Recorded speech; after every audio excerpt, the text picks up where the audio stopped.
liêu sanh thoát tư ly vô đạc la tốc chư vô sanh. Homage to the blessed, noble, and perfectly enlightened one. Nam mô Sa Đơn Thô Su Chế Đô Ye A La Hờ Đi Sa Miao Sân Phô Tô Xế.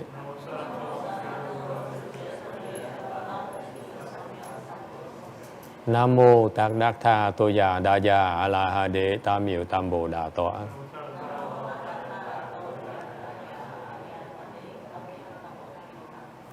The unsurpassed, profound, subtle, and wonderful Dharma, 100,000 million aeons is difficult to encounter. Now I'm able to see and hear, I will receive and maintain it. I vow to fathom the thus come one's true and actual principles. Wu shang she she wei miao fa bai jie wan jie nan zhao yu wo jin jie wen de shou chi yuan jie ru lai zhe xu yi.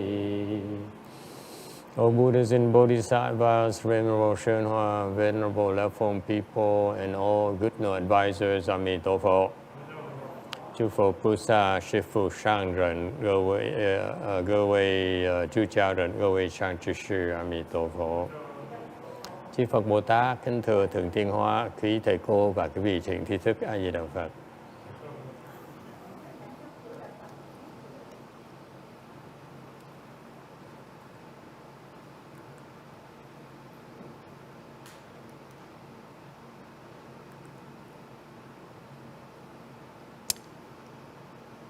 Good afternoon. We are in Rosemead, California on this 21st day of May 2017 to continue discussing probably one of the most popular sutras in the Mahayana canon is the Heart Sutra. We are currently on slide 385. What we just went through is what is called a Dharma request. Chúng ta mới qua cái pháp thỉnh pháp. And I'd like to bring it up because this is a very special Dharma that my master, the late great Master Shenhua, brought to this country. Thầy muốn bọn thì giờ nói về cái pháp đặc biệt, cái thỉnh pháp này Ngài Tiên Hóa đã đem qua, vì từ bi đem qua cái xứ Mỹ này. Because until that happened, he's the only one. We are the only in our system where group of temples where this actually happens. We request the Dharma. Chùa chúng ta là một trong những số chùa rất ít mà có cái pháp thỉnh pháp này. Because we went to Europe, there's no such thing. Nhưng chúng tôi mới đi qua Âu Châu, không có cái pháp thỉnh pháp này. Actually, no Mahayana Sutras being explained at all. Thì ra không có pháp đại thừa nào kinh đại thừa được giảng hết. In fact, we've been in contrast. Ngược lại, we have been lecturing on Mahayana Sutras for over 10 years now. Ngược lại, cái vùng in the Los Angeles area, chúng ta đã bắt đầu giảng kinh đại thừa mỗi cuối tuần hơn 10 năm rồi. I think it started in somewhere in Santa Ana, in that obscure temple, right? We had to pay $100 a month. A long time ago. Tôi bắt đầu là giảng kinh ở cái chùa nhỏ xíu ở đằng Bosa. Mỗi tuần phải trả $100. I think it costs us $100 a month. Anyway, so actually we maintain the tradition of my late master is to lecture on sutras. Chúng tôi giữ cái truyền thống là mấy thầy mấy cô phải giảng kinh, kinh đại thừa. It's very important for monks and nuns to learn to lecture on sutras. Mấy thầy mấy cô phải tập giảng kinh đại thừa. All right.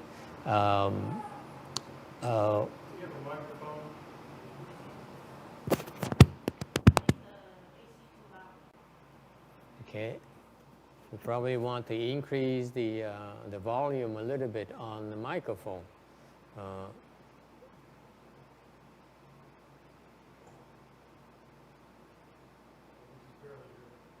Okay. Okay, that doesn't matter. We're waiting for cô Yin to come so that we can really begin. Không sao hết, mình đừng đợi cô Quản Ngân tới để mình bắt đầu thiệt sự giảng kinh. Okay. Are we okay? Can we do an audio check here?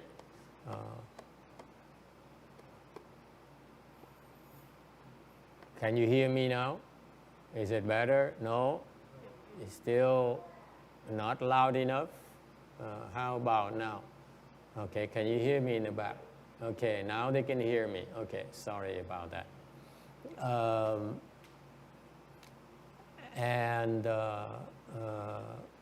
So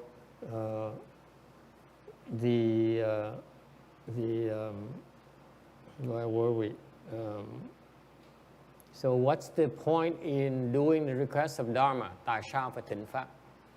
It's because this is part of the Bodhisattva practice. Đây là một trong những cái pháp của Bồ Tát Thừa. This is in Mahayana. Part of our work is to request the Dharma, request that sutras and the Dharma be explained for the sake of living beings. Hiện tại thì chúng ta tu đó, cảm ơn cô, là một trong phương pháp tu là thỉnh pháp để cho chúng sanh nghe. And when the mere fact of requesting this Dharma here generates a lot of blessings for you.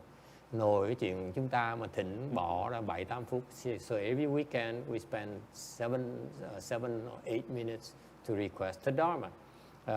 Để mà thỉnh như vậy là để tạo phước vô lượng vô biên. It creates incredible amount of blessings for all of us. That's why I myself request the Dharma, because I request that the Bodhisattvas also aid me in explaining, in comprehending the sutras. Ngay chính thầy thì cũng thỉnh pháp nữa, tại vì làm như vậy để thầy thỉnh Phật Bồ Tát trợ lực cho thầy để hiểu được cái kinh này, hiểu cái pháp của Phật. Okay.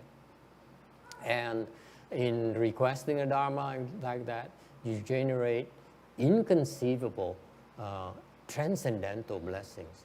Quý vị thỉnh pháp như vậy, quý vị tạo ra vô lượng vô biên cái pháp xuất thế. What are transcendental dharmas compared to worldly dharmas? Cái phước mà xuất thế với phước thế gian nó khác nhau chỗ nào? The transcendental dharmas can be converted into, can materialize as worldly blessings. I'm sorry. Transcendental blessings can materialize as worldly blessing. Cái phước xuất thế đó nó có thể thể hiện ra bằng cách là phước của thế gian. For example, if you're cultivating, if let's say you're meditating, chẳng hạn quý vị đang ngồi thiền, okay, and that requires transcendental blessing. Nó cần cái phước xuất thế. But then you also need to eat in order to meditate. Nhưng điều quý vị phải cần ăn mới có thể ngồi thiền được. That is worldly dharma, worldly blessings right there. And cái phước mà đồ ăn đó, ăn được đồ ăn đó là cái phước thế gian. See, it comes from transcendental blessings. Nó thể hiện ra bằng nhờ những cái pháp xuất thế, cái phước xuất thế. Whereas worldly blessings cannot materialize into transcendental blessings. Ngược lại, cái phước thế gian đó nó không thể nào được áp dụng cho những cái dụng của xuất thế. Alright? So that's why when you generate blessings, you're better off generating transcendental blessings. Bởi chúng tôi khuyên quý vị mỗi lần mà tạo phước đó là chuyên môn tạo cái phước xuất thế. Alright? Does it help? Alright. So we are on slide 385, đang ở trong 385. The Sutra text says, cái kinh nói rằng the Bodhisattva because he opened his prajna wisdom, his transcendental wisdom. Thì trong Tâm Kinh nói rằng là khi mà Bồ Tát vì nhờ được mở cái trí huệ bát nhã, trí huệ xuất thế này đó, thì thành rời bỏ cái điên đảo mộng tưởng. He leaves distorted dream thinking behind. Okay, so the Bodhisattva with the prajna wisdom, is no longer upside down. Cái người Bồ Tát đó, khi mà mở có trí huệ rồi đó, cái trí huệ giải thoát rồi đó, thì không còn bị điên đảo nữa. Okay, what is upside down? Upside down means that you are hanging upside down. Điên đảo có nghĩa cái vị treo ngược cẳng lên. So you're looking at everything in the wrong way. Thành quý vị nhìn mọi sự nó ngược lại hết tất cả. What you see, what you take as a good thing for you actually is a bad thing for you. Quý vị thấy nó là tốt, thiệt ra không biết nó, thiệt ra nó tai hại cho quý vị. Okay, and conversely, what you think is bad for you, then what you think is bad for you actually is good for you. Ngược lại, quý vị thấy sợ cái tai hại quý vị, thiệt ra nó tốt cho quý vị. What's an example? What's good actually is bad for you. Chẳng hạn như cái gì mà nó tốt, quý vị nghĩ là tốt, thì ra nó tai hại cho quý vị. For example, money is not good for you. Tiền không tốt cho quý vị. Better to give them to the temple. See, that's why I mean upside down. Quý vị thấy không? Tiền nó không tốt cho quý vị, tốt nhất hơn là lấy tiền mình đưa qua chùa. Thì quý vị cười ngất lên. Quý vị rõ ràng cái bị điên đảo. I rest my case. Okay, let's move on. Okay, mộng想, mộng tưởng. Mộng is mộng. So the dream thinking. What is upside down dream thinking? So dream is what you do when you sleep. Mộng là khi quý vị ngủ, quý vị có mộng. Okay. So in Buddhism, a dream refers to the fact that you live in a surreal environment. Mộng có nghĩa quý vị sống trong cái môi trường nó không có thực. Okay. And thinking, và cái tưởng là sao? What is thinking? Tưởng nghĩa là sao?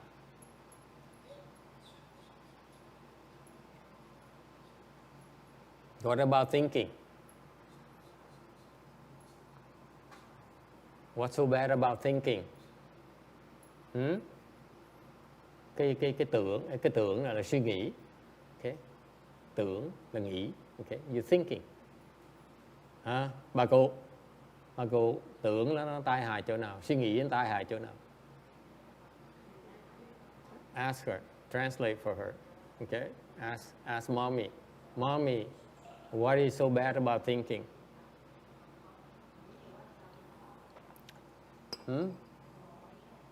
Suy nghĩ nó tai hại chỗ nào? Suy nghĩ, mình nghĩ đó, mình suy nghĩ đó. You're thinking. What's so bad about it? Suy nghĩ nó tai hại chỗ nào? She said she couldn't hear it. Good excuse. Good thinking. Anyone else? What's so bad about thinking? Suy nghĩ nó tai hại chỗ nào? Please help me out. Yes. Nghĩ nhiều quá mất ngủ. She says, too much thinking, you can't sleep. Isn't that true? I usually have that problem, especially before the tests. Okay? Càng suy nghĩ càng khó ngủ, đúng không? Càng suy nghĩ càng phiền não. The more you think, the more afflictions you have. That's correct. Okay? What's so bad about thinking?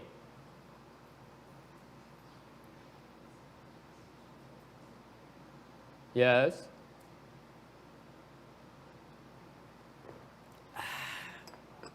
Thinking. What's so bad about it? Yes. Drain your energy. That's so correct. Suy nghĩ đó, nó hao sức dễ sợ lắm, hao sức khỏe dễ sợ. You realize that this is so true. Cái này rất là đúng. The Chan school teaches us that thinking is a higher source of energy usage we have. Quý vị biết không? Cái thiền tông dạy cho quý vị biết, nếu quý vị hiểu thiền, thấy rằng cái thiền sẽ thấy rằng cái suy nghĩ là cái nó hao sức nhất, nó tổn sức nhất. Nó ngồi thiền, nó ngồi, không biết con mình nó ra sao rồi. This person sits there and meditates and then she is doing fine and suddenly the thought arises, oh my God, what's happening to my daughter? Is she okay? Không biết nó có được, có khỏe không? Này nọ. Cái bắt đầu nó nghĩ nó mông lung. You begin to think and think and think. Okay? Non-stop. Cứ một cái tư tưởng nó khởi lên là mình chạy theo nó, không có ngừng. That's why it's such a terrible drain of energy. Nó hao sức dễ sợ lắm, nó tổn sức dễ sợ lắm. Okay? And that's why when you meditate, khi mà quý vị thiền, and you should try it, quý vị thử như vậy. And reduce your thinking, cái thiền nó giúp quý vị bớt suy nghĩ, tự động sức quý vị nó tăng. And naturally, your energy level rises. It's that simple. Nó tự động như vậy đó. Okay? And yet, people aren't aware of it. Mặc dù như vậy, không ai hiểu cái chuyện đó. Okay? What's so bad about thinking? Suy nghĩ nó tai hại chỗ nào nữa? Yes, sir. Most of the time we think we're right. Most of the time we think we're right. Mình nghĩ là mình đúng. Yes. It's getting close. To where I want to go. Gần đúng, gần tới cái chỗ thầy muốn đi tới. Yes, sir.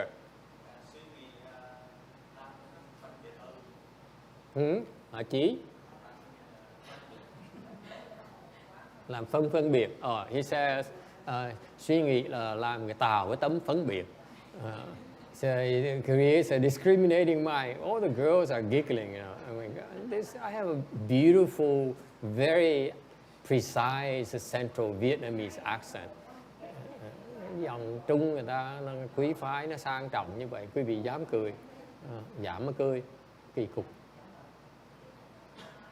She can't hear hả? Nghe không được hả?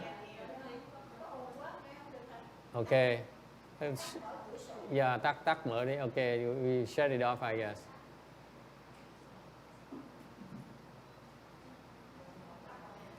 Okay. Tea's gonna make it explode. Cô Ti cô sợ nó nổ. Nghe được không? Nghe được không? Okay, it's better on that side. How about this side? It's okay. It's okay? Okay, very good. All right. What's so bad about thinking? Suy nghĩ nó tai hại chỗ nào thưa quý vị? Có ai biết cái chuyện này không? Yes, sir. Feeding your ego. Nó chỉ tăng trưởng cái bản ngã mình thôi. Make your ego bigger. Cái bản ngã mình ngày nó càng mạnh, nó càng to hơn. Yes.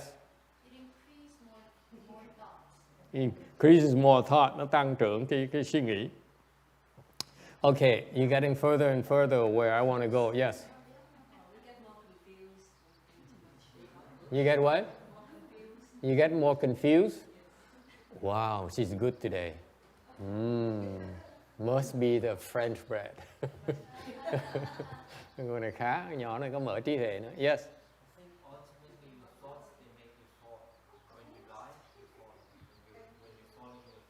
Oh, not necessarily. Suppose the doctor said, before I die, I create a good thought. I would teach her to create a good thought. She assents. Supposedly. And then the next 49 days happens, then she falls. Okay. Let me tell you where I'm getting at.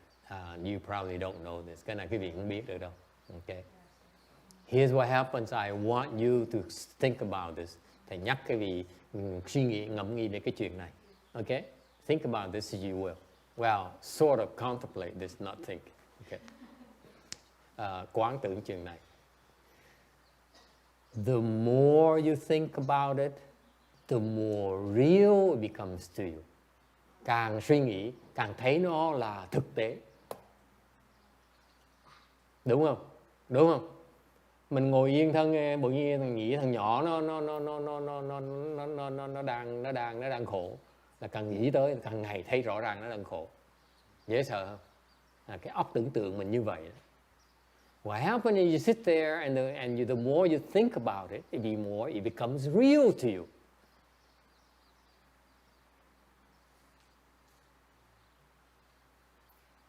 You know? And that's what happens to, that's what we do. That's what the secret, what we men do to women. We tell them we love them.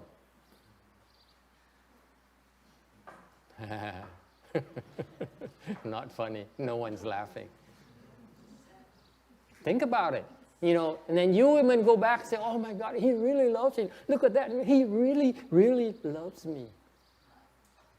Hồng cũng đồng ý ngay lập tức.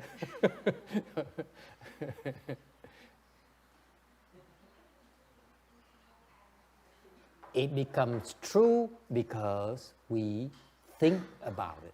Cái thực tế nó xảy ra tại vì mình càng suy nghĩ về nó càng thấy nó rõ ràng, nó thực tế với mình.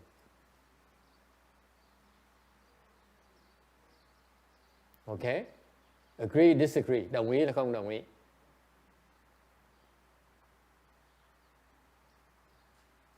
Okay? To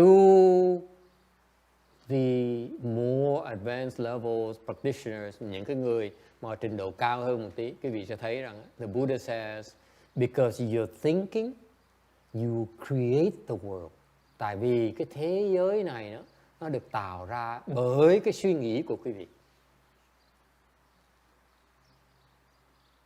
Can you give an example in your own life where your thinking creates your own reality? Quý vị ai có thể nói cho thầy biết là cho thầy một cái ví dụ là vì cái suy nghĩ quý vị thành ra cái thực tế trong cuộc đời của quý vị. Yes, sir. When I was in Holland, the housing was subsidized. So the housing was cheaper depending on how much money you made. And I felt like that should be the way here. And then I just kept thinking about it. And out of the blue, my sister went to go look for a new house, but I got there first. And it was a bank repo. And the price that I wanted to pay every month, that's how much I pay every month. It becomes reality. Yeah. Wow, you're cool. We should try that sometimes. Okay? Okay, anyone else? Ai có nghĩ được cái ví dụ trong cuộc đời mình thấy vì cái suy nghĩ nó thực tế, cái sự thật nó xảy ra?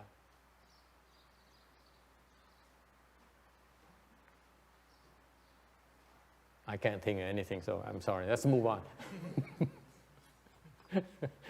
You guys. Yes, sir. Depression, I found it very much like that. You get this story in your head, and then you just kind of make it reality after you keep thinking about it. Excellent. Did you hear that? You didn't hear that? Well, too bad.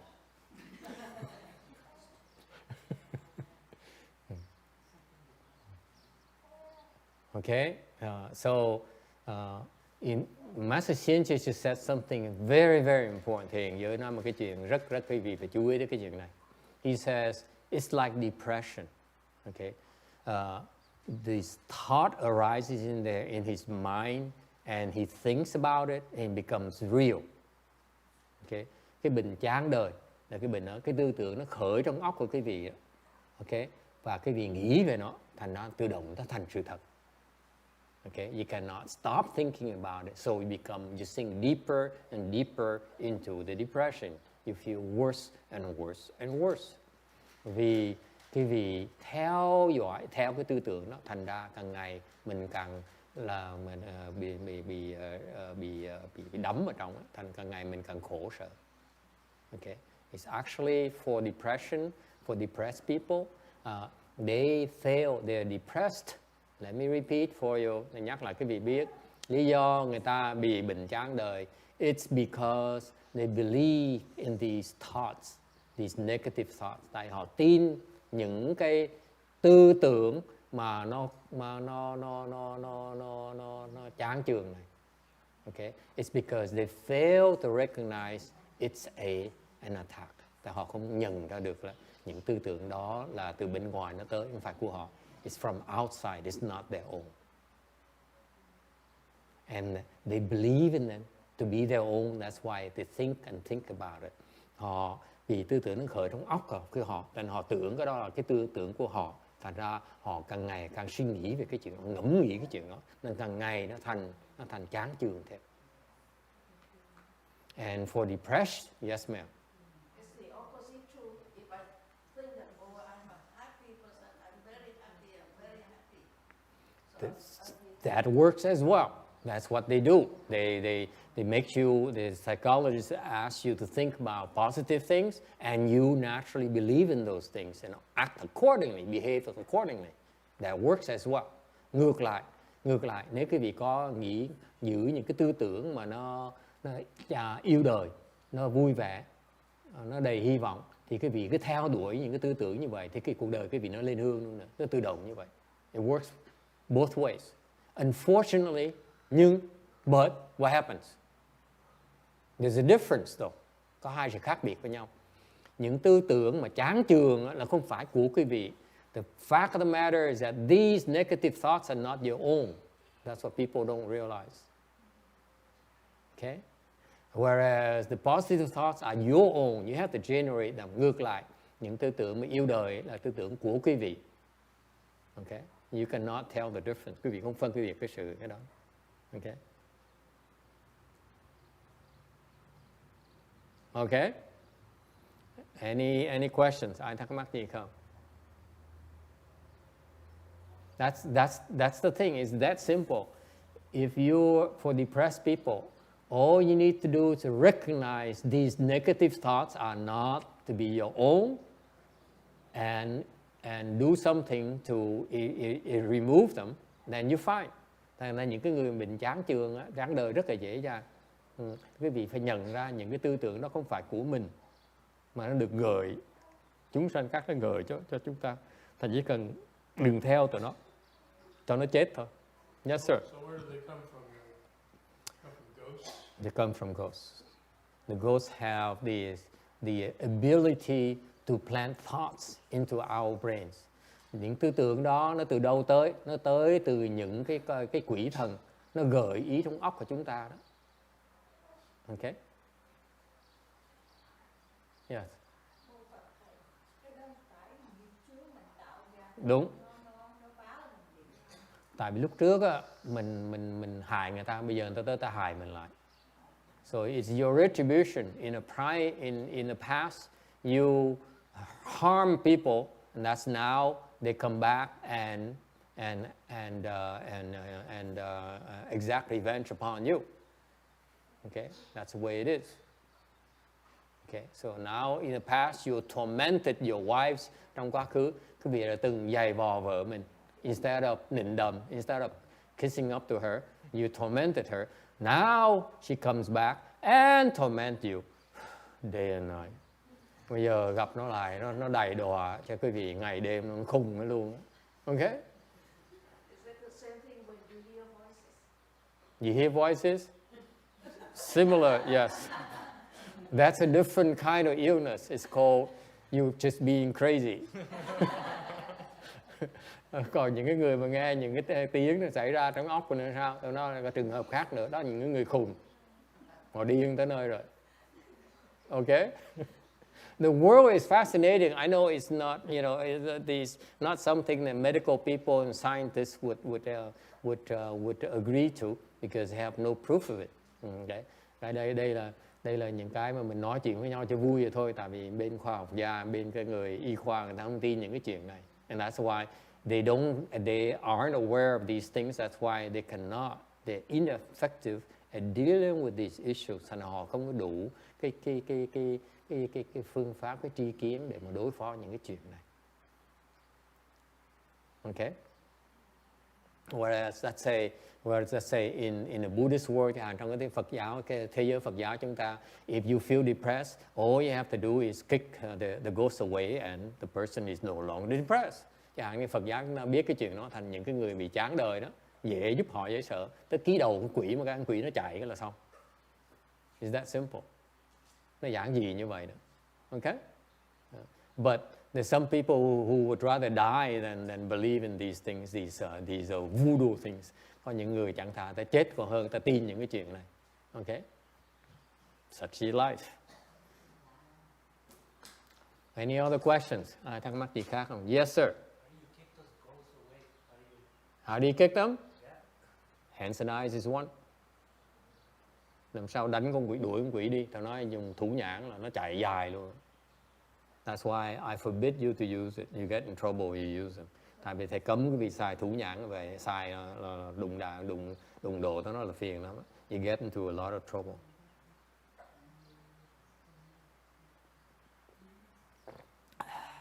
Yes. So when you practice, will that automatically chase them away when you practice without? Don't you wish? Don't you wish? What a cheap question. Cô này câu hỏi. She asked me, so when we practice the hands and eyes, are we actually chasing ghosts away? And I said, my answer is, what a cheap question. What a cheapskate you are. Mà câu hỏi thầy hỏi là lúc mình tu cái thủ nhãn, luyện cái thủ nhãn như vậy, có phải mình đang đuổi con quỷ nó đi không? Thầy nói đồ rõ ràng cái đồ là đồ hạ tiện. Sometimes it works. Sometimes it doesn't. Nhiều khi nó có hiệu quả, nhiều khi không có hiệu quả. For example, okay, there's some ghosts are stronger than you. Có những cái con quỷ nó mạnh hơn cái vị. Okay. So you can't chase them away. Có những mình đuổi nó không được. Mình đủ sức đuổi nó. Ngược lại có những đứa nó yếu hơn mình. So there's some who are weaker than us, but at the same level. So with our weapon, we beat the heck out of them and they run. Những đứa nó ngang sức mình quýnh rồi nó chạy. Okay. So it varies. Okay. Cô Quả Ngân từ Vạn Nguyệt Thành tới. Yes.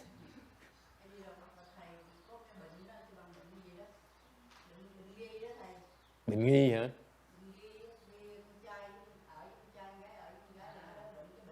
Bệnh gì? Ghi hả?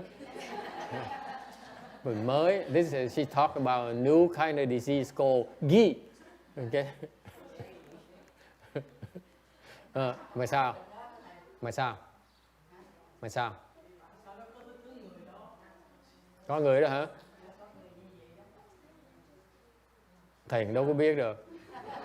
This I never had to deal with.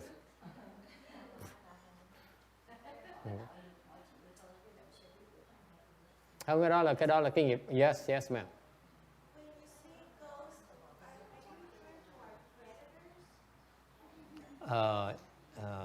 Yes, but actually, you see, it's very simple. Most people don't realize it because they are being hard-headed. The world is yin and yang. You believe in that? There's a negative, like a battery. It's a negative pole and a positive pole. That's why the battery functions. Okay, there is men and women. Is a form of yin and yang. Okay, so the world is formed by these pairs of opposites. All right. So in the commonly known as yin yang, yin and yang. You heard of it before? No, you haven't heard of it before. Boy, you are so sheltered. We street people. Oh my God, we have to learn all these things. Okay, so the world is as a yin and yang, male and female, plus and minus. It's always the world is made up of these pairs of opposites, and we call it yin and yang generally. Okay, yin is female or negative, yang is positive and male. All right. So what happened is the ghost is simply the yin world. Okay, and the gods are the yang world, the yang world. And we humans are in between. That's why we're a combination of yin and yang. That's why sometimes men are more effeminate than male. You seen those? Yes? I've seen those at Hardee's and McDonald's. Oh, I like your coat. Where did you buy it? Okay, So that's the, man behaving in a yin female way. You've seen those, right? Or in college, I ran to a couple of girls where one is clearly yin and the other is clearly yang. The yin is very, very cute, very charming, very soft, very, very, very weak. And the yang one is, what did you say? Okay, so humans are a mixture of yin and yang. Sometimes it's more yin, sometimes more yang. Men is more yang, women are more yin. So far, so good? So that's why in the spectral things, the gods are yang, the ghosts are yin, and humans are in between. So far, so good? So basically, the ghosts are the yin world, and the gods are the yang world. That's all.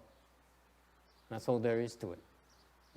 Thầy giảng cô này biết về cái âm với dương. Âm với dương là con người mình là ở giữa lưng chừng, thành ra cái tụi quỷ ma quỷ là nó âm, cõi âm.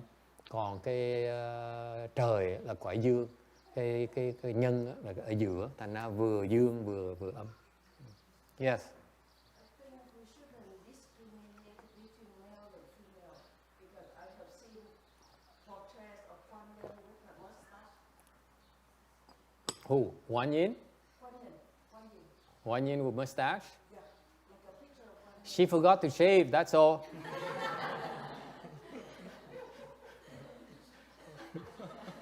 She's talking about one yin is a goddess of compassion, the one over here. Okay? In case you don't know. The old paintings, they have mustaches. Yes. That's, again, because she didn't.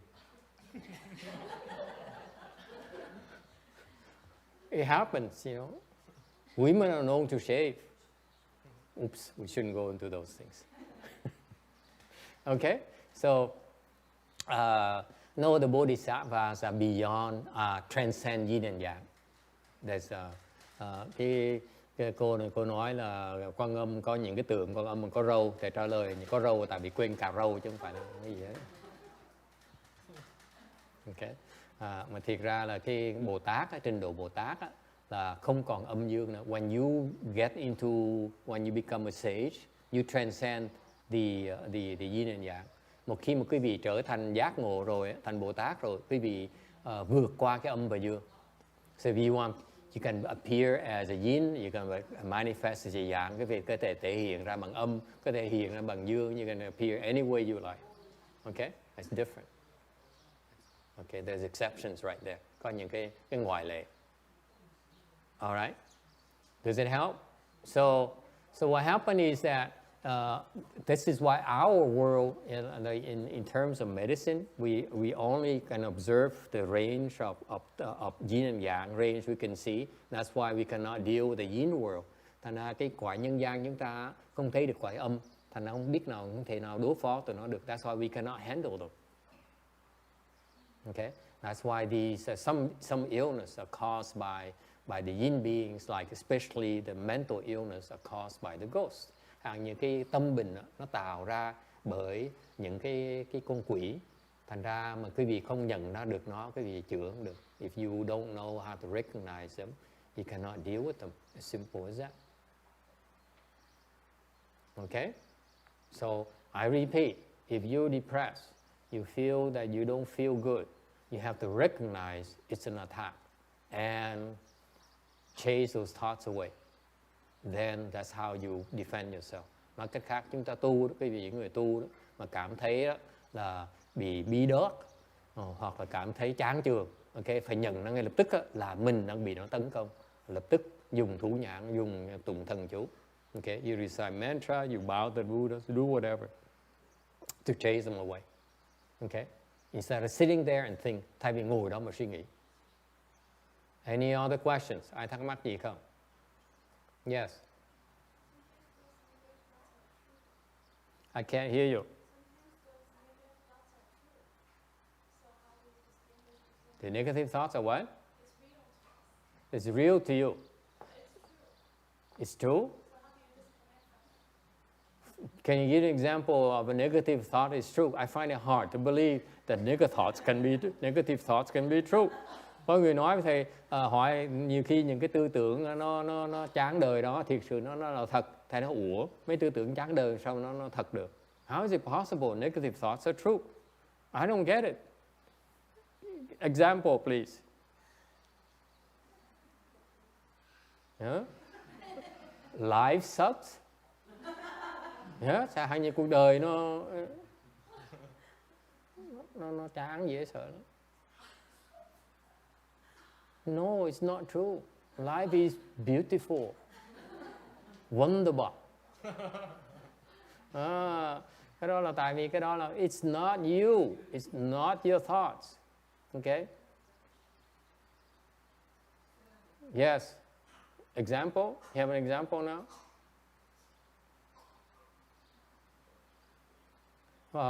Like my son is so yucky. Con mình nó gì ghét dễ sợ. Is it true or false? I ask you. Don't answer that. Okay? Yes. That's a French saying that the me is disgusting. The me is disgusting. Yeah, le moi est haïssable. The me is disgusting. The moi est what? The me is disgusting. No, what's the French word? Le moi est haïssable. Không phải hay sáp là. God, I don't know where she learns her French. The me is disgusting. So the me is disgusting. It's not I am disgusting, but the me is Able. haïssable. Hay sáp là able. Able. This means that there's no bạn, no me. But there's if think that I am disgusting. That can be true. That's true. The moi est détestant. The self, the ego is detestable. Okay? It's true. Okay? But why do we say that the thoughts are not true? Mặc dù cái đó đúng như thế, tại sao mình nói cái bản ngã nó gớm dễ sợ. Why is not true? Tại sao nó không có đúng? That's what I'm getting at. We're talking about this for half an hour now because I want to get to this point. Mình nói một nửa tiếng rồi tới cái phần này, phần quan trọng này. Why is that the thought that the ego is so yucky? It's still a false thing. Mặc dù nó nói cái câu đó là bản ngã là gớm lắm. Cái đó đúng nhưng điều vẫn là sai như thường, vẫn là không phải sự thật. It's not true. Why isn't it?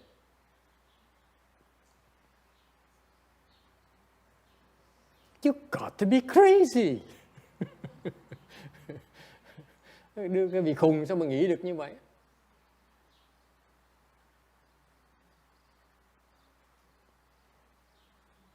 The point here, ý thầy nói là như vậy. Okay. Thinking is upside down.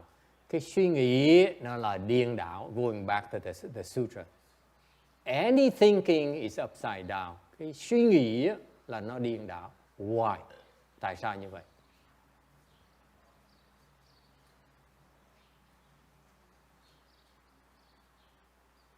Anyone knows? Có ai biết không?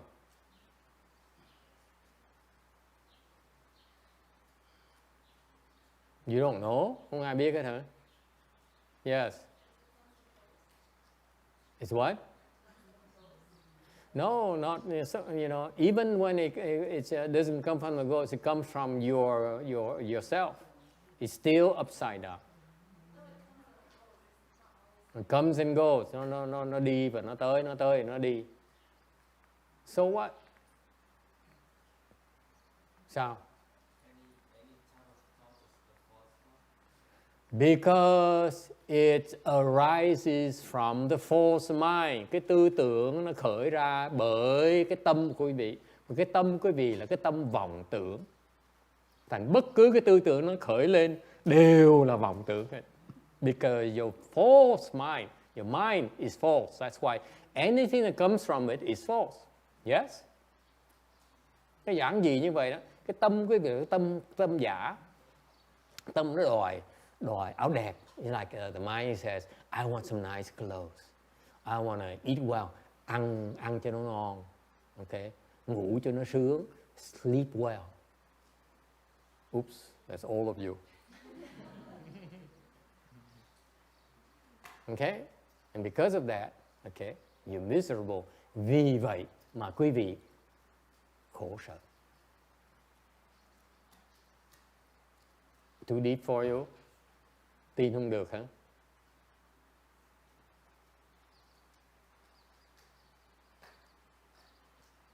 Why is it suffering? Why when you think like that, it's suffering? Tại sao quý vị nghĩ như vậy gọi là khổ ngay lập tức? Anna, why is that? I wish I could have fresh queso. Hai chi mình có được ăn fromage cho nó tươi. Okay. I had some recent American cheese. I can't stand it. Ăn fromage Tây xong về ăn fromage Mỹ thấy nó dở gì hết sao? And that's precisely the point. Quý vị thấy cái khổ không?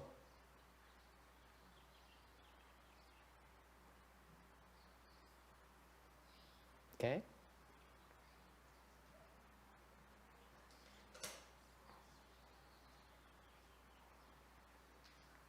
Because you think about it, and that's why you're tormenting yourself. You affirming your attachment. Cái vì nghĩ tới nó là cái vì xác nhận lại cái chấp trước của mình. And yet you're so proud of it, mà cái vì rất là hãnh diện.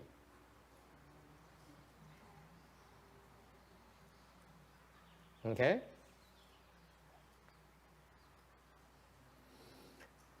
So, làm sao bây giờ? I'm so depressed now. What to do now, Master Xianche? It's no longer the ghost, but it's me now. I say, oh my God, this life is so hard. Làm sao bây giờ? Làm sao bây giờ cô Quang Ngân? Mình nghĩ là mình khổ. If you think you're suffering, cái vì suy nghĩ là khổ ngay lập tức.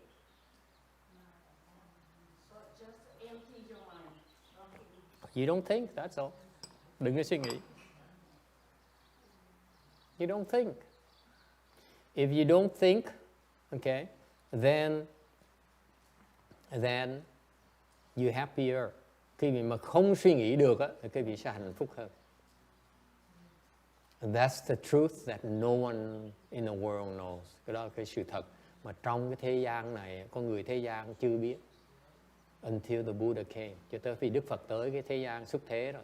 Không ai biết cái gì này. No one knew about it, by the way. No one knew about it. Không ai biết cái chuyện này hết. Okay? The Buddha came to our world. Đức Phật tới thế gian này, he says, your thinking is false. Ngài dạy rằng á, cái suy nghĩ của quý vị đó, cái suy nghĩ nhất định suy nghĩ đó, okay, là cái vọng tưởng. Your thinking is false. Cái tư tưởng quý vị là nó giả. Okay? If it's false, why do you keep on prizing yourself on that? Tại quý vị cứ hãnh diện cái suy nghĩ quý vị hoài. Okay? If you can stop thinking, nếu quý vị biết cái phương pháp để mà ngừng lại suy nghĩ đó, okay, then all your suffering ends. Tất cả những cái khổ sở quý vị nó ngừng lại. And you only experience bliss. Đó quý vị chỉ thấy toàn là lạc không còn khổ nữa, mà toàn sướng không. You have no more suffering and you only experience bliss. What's the Buddha taught? Đức Phật dạy như vậy. As long you thinking, cái vị đang còn suy nghĩ, you are still suffering. Cái vị đang còn khổ. No one knew it. Không ai biết cái chuyện đó. Yes, ma'am.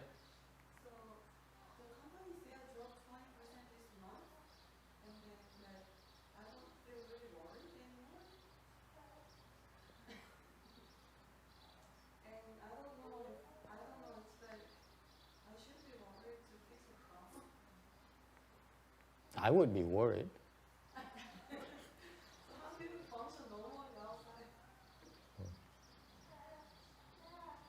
Okay.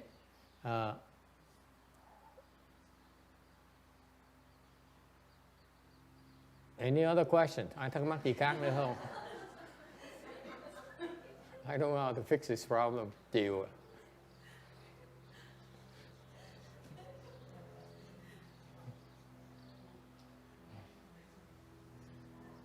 So what happened is in Buddhism, bởi trong Phật pháp chúng ta đó, quý vị phải hiểu rằng we realize that thinking is upside down.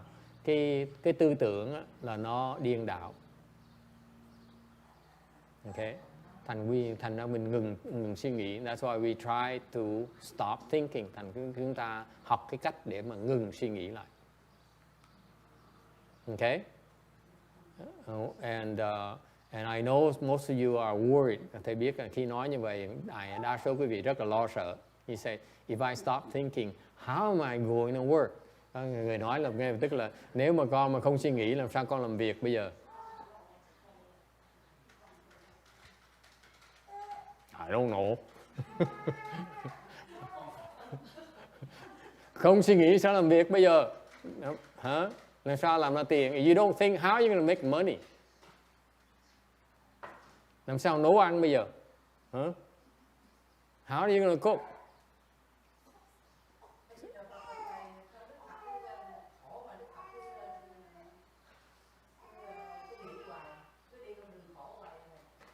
She says, why is the Buddha keep on talking about suffering? Traitor. Mấy cái người này công nhận nó từ công giáo hoặc là bạn thành tới những cách nào cái chùa mình nói những hỏi những câu hấp búa như vậy đó. Hỏi là tại sao mà Phật cứ dạy cái khổ hoài vậy? Không có gì vui hay sao? What she means that the Buddha keeps on talking about suffering. Is there anything good about life? Cuộc đời nó không có gì vui sao? No, there's nothing good about life. Right, xịn chưa? Hả? Có gì vui đâu. Tôi hỏi cô Quảng Ngân có gì vui? I ask của Yin, what's so good about life? Cuộc đời có gì vui? See, look at her. Trả lời không được. Cái gì vui?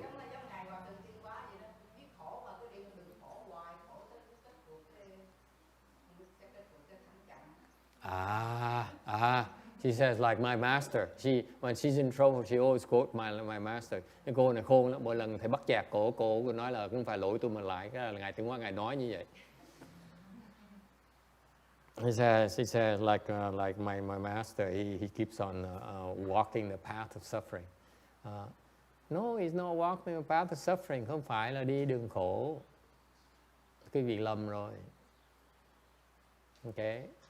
Ngài đâu có thấy khổ. He doesn't see suffering, unlike you. Ngài đâu có thấy khổ đâu. Ngài không thấy khổ. He doesn't see suffering at all.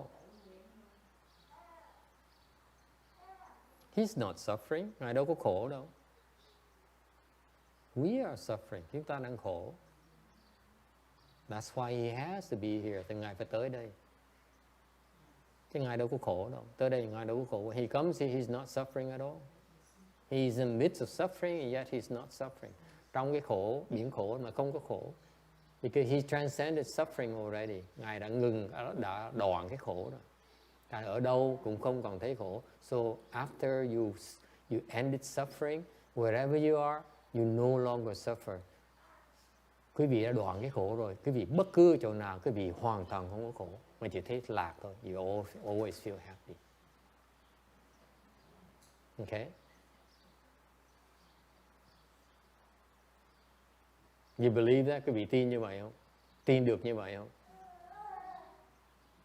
It's possible. Có thể được. Yes.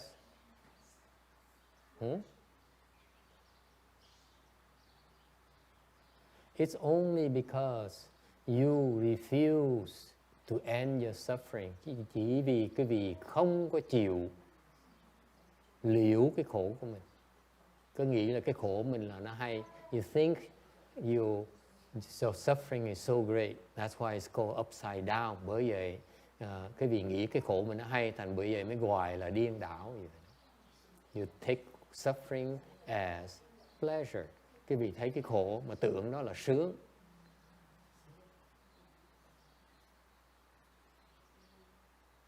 Okay? Thấy sướng mà tưởng là khổ. And then you take pleasure as suffering. That's why it's called upside down. Bởi vậy mới gọi là điên đảo. Okay? Questions? Okay, so anyway, so here what we as humans go through is called distorted dream thinking. Chúng ta cuộc sống của con người đó gọi là điên đảo mộng tưởng. Really, this summarizes the human existence. Cái sự thật đây là sự Phật, cái Đức Phật đang giảng chúng ta thấy được cuộc đời con người nó như vậy đó. Mình sống như trong giấc mơ vậy. We live as if it's in a dream. Mình đang sống, mình chỉ sống trong giấc mơ thôi. Nothing is real, không có gì mà thật hết đó. Okay, that's what a dream really means. Cái mơ có nghĩa là không có gì đó, không có gì mà nó thật sự hết. Nó chỉ là giả, nó chỉ tạm thời thôi. Everything is temporary. Nó chỉ tạm thời trong cái giấc mơ thôi. It only exists in a dream. Cô Quang Ngân.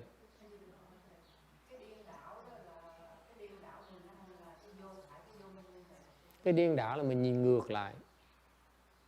Trắng mình thấy là đen, đen thấy là trắng. Tốt mình thấy là xấu, xấu thấy là tốt. Cái đó là vô minh, cái đó là ngu si đó. Cái đó là đại ngu si đó. Cái điên đảo là nó tệ dễ sợ. Điên đảo là ngu si, đại ngu si. So the distorted actually is not destroyed. Actually it should be upside down. Much more accurate word translation would be upside down dream thinking. Thì thật ra cái bản dịch mà tốt hơn á, tiếng Anh tốt hơn á, là điên đảo này không phải là đi từ họ dịch tiếng Anh hơi trật một tí. Okay? It should be upside down. Cái này phải gọi là điên đảo. Nó ngược lại, nó hoàn toàn ngược lại. Mình nghĩ là mình sướng, thì ra mình đang khổ. You think you're happy, actually you think it's pleasant, actually it's a lot of pain. Mình thấy là sung sướng thì ra mình đang khổ mà không biết. Okay? For example, ví dụ you cross your legs, quý vị xếp bằng lại, it hurts like hell, chân nó đau dễ sợ lắm. And you say it's too much suffering. Quý vị nói là cái này khổ quá. Thì ra quý vị không biết á, đang khổ như vậy á, thì ra đang chữa bệnh cho quý vị. And you don't realize because your suffering actually is healing your body.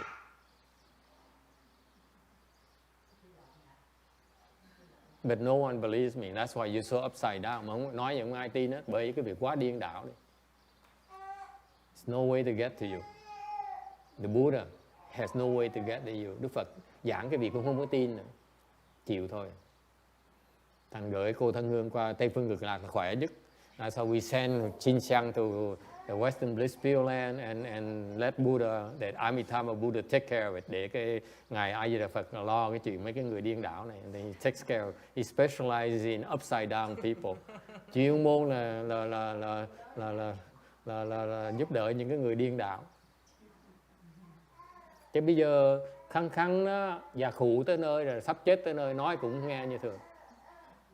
Mới gọi là điên đảo. Yes, sir. That's what's so scary about it. You don't listen your entire life until you get old. You still don't listen. Okay? Those of you, những cái người mà hiểu được như vậy, you really believe in it. You really believe that we live in a world of dream. Quý vị tin là cuộc sống chúng ta chỉ là một cái giấc mơ thôi. And you really understand that thinking is very, very bad for you. Quý vị tin rằng là cái suy nghĩ nó tai hại dễ sợ. It is so detrimental to your mental and your physical health. cái suy nghĩ đó nó tai hại cho cái sức khỏe của cái thân và cái tâm của quý vị. So if you realize that and you reduce your thinking, quý vị hiểu được như vậy thì bớt suy nghĩ đi. Okay? And how do you deal with the fact that the life is just a dream? You don't take it too seriously. Thấy mình thấy cuộc sống này là thiệt sự chỉ là một giấc mơ ngắn ngủi thôi, thì mình không còn quan trọng nó quá. Okay? You take yourself, your life too seriously. Cái vị nghĩ cuộc đời mình nó quá quan trọng nó đi. Thành cái vị kẹt. That's why you stuck. Nói mà không nghe. Okay?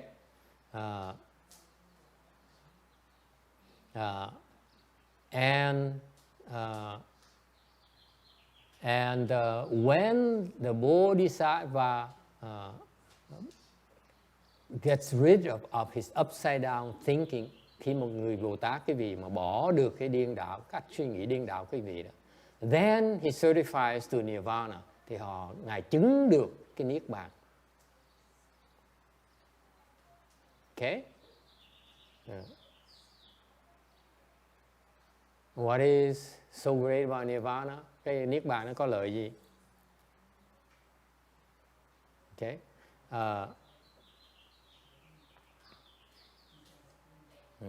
And on slide 386, tấm 386, giảng thêm một tí về cái mộng tưởng. They explain a little bit more about the dream thinking, dreaming and thinking. This English translation, sometimes now that I look at them again, I find that it's quite short of the Chinese version. Bây giờ thầy sau một thời gian bắt đầu giảng kinh rồi mới thấy, nhìn lại những cái bản văn tiếng Anh này, thấy rõ ràng nó dịch trật nhiều quá này, nó không sát cái ý của cái lời kinh của tiếng Tàu. Okay. So it says that the Chinese are saying life is but a dream. Người Tàu có câu nói sống chỉ là cái giấc mộng thôi. And a night sleep is a short dream. Đêm ngủ chỉ là một giấc mộng ngắn.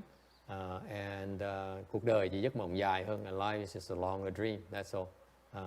And your ignorance and stupidity is like dreaming.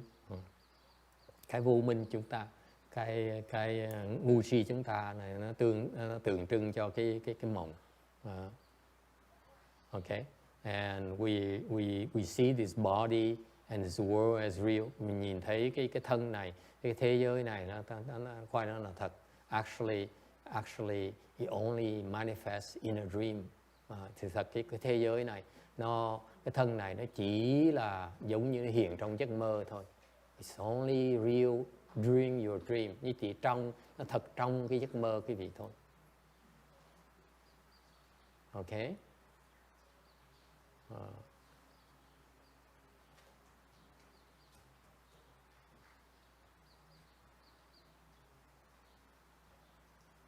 And that's what makes the Buddhist teaching different from the worldly teaching.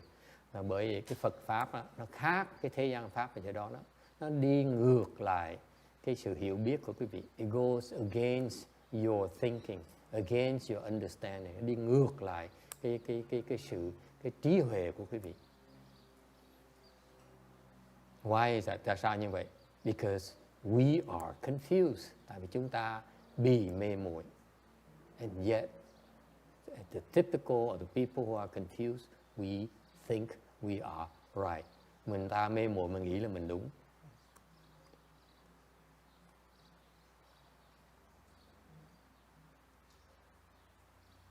Okay. So how can you work without thinking? Làm sao quý vị làm việc mà không suy nghĩ?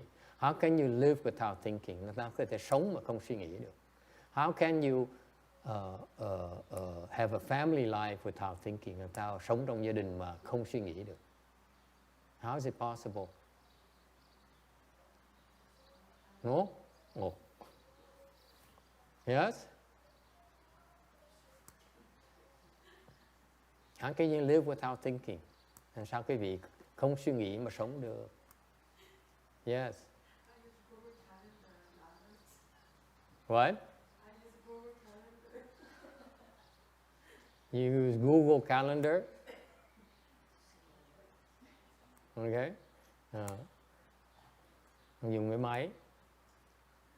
You become a robot. Khi trở thành người robot, người máy. How can you live without thinking? Don't worry. Cái sự thật là như vậy này. The Buddhist teaching says, Phật giáo nó dạy rằng, okay, you cannot get to the true unless you let go of the false. Kinh Lăng Nghiêm dạy rằng quý vị không thể nào thấy cái chân, tới cái chân được, lấy cái chân nếu như không chịu bỏ cái giả. It's very, very critical. Cái này rất là quan trọng, thưa quý vị. Remember this. Ngày nay nhớ cái câu này. Okay. Phải bỏ cái giả mới đắc được cái chân. You have to be willing to sacrifice the false in order to attain the real. Phải bỏ cái giả mới lấy được cái chân.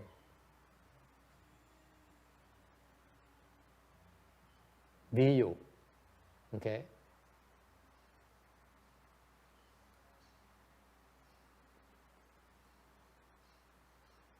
Example. Why do you need to let go that's false before you can get the truth? Quý vị cần bỏ cái gì giả mới lấy được cái gì thật. Yes. The emotional attachment. The emotional attachment is false. No wonder you're still single. God. Cái ông này độc thân thì ông nói là cái mà cái tình cảm của mình đó là giả. Thế nó hèn gì còn độc thân.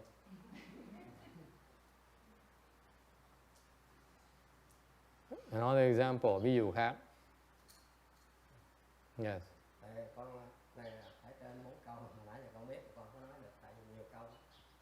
Thì sau khi Ngài A Nan Trên 4 câu, he says, you know, I limit him to only 4 sentences. So he's been holding his tongue because all his answers have been more than 5. So now he feels that he can answer in 4. I know all the stuff we talked about, that's too long to explain. Then you don't know. You cannot explain in 4, then you don't know. Có cái ông đó là ông trong lúc mà 25 vị Bồ Tát mà đắc đạo đó, Đức Phật biểu nói trong A Nan mấy ông tu làm sao đắc. Thì có một ông nói là nghe Phật nói tư tưởng là giả như thầy nói. Ông ôm mình bắt đi thật. Ông nói một hôm con đi ôm mình bắt thật. Con đạp cái gai đau quá. Đau không chịu nổi luôn, đau toàn thân luôn. Thì con nói cái biết đau này đó là cái giả, con theo nó. Con nghĩ cái chân lý mà cái không mà thầy nói, cái tâm mà chân tâm đó. Con nghĩ cái đó hoài mà con thể đạt cái chân tâm đó, con quên cái đau này đi. Thất định là tất cả vọng tưởng nó tiêu hết. Ông chứng A La Hán. Ông về ông tiếp tục thiền vậy 21 ngày nó đắc A La Hán thì thầy mới nói mình phải tin cái lời Phật giảng là nó không, nó giả thì mình theo nó đi, thực hành rồi mình sẽ được cái chân kia. Chứ dò ở chân giá thích không có được. More than 4. Mà tôi đang thực hành như vậy. Rồi, 9. chứ mình nếu không làm vậy thì tu làm cái gì? 11. Từ theo Phật pháp là gì? 12. Chứ bây giờ giảng 4 chữ tôi không 13. Thậm chí là nãy giờ cái tiếng mỗi gì đâu. 14. Rõ ràng là ngủ ngủ dậy. Mỗi ngày chúng ta đọc đó, chiếu kiến ngủ ngủ dậy không đổi thích Phật pháp ngủ ngủ dậy khung mà không có khung nào hết á, lúc nào cũng có khung dây lộn hết. Are you done? 18. 18 câu luôn. Rõ ràng cái năng nhiên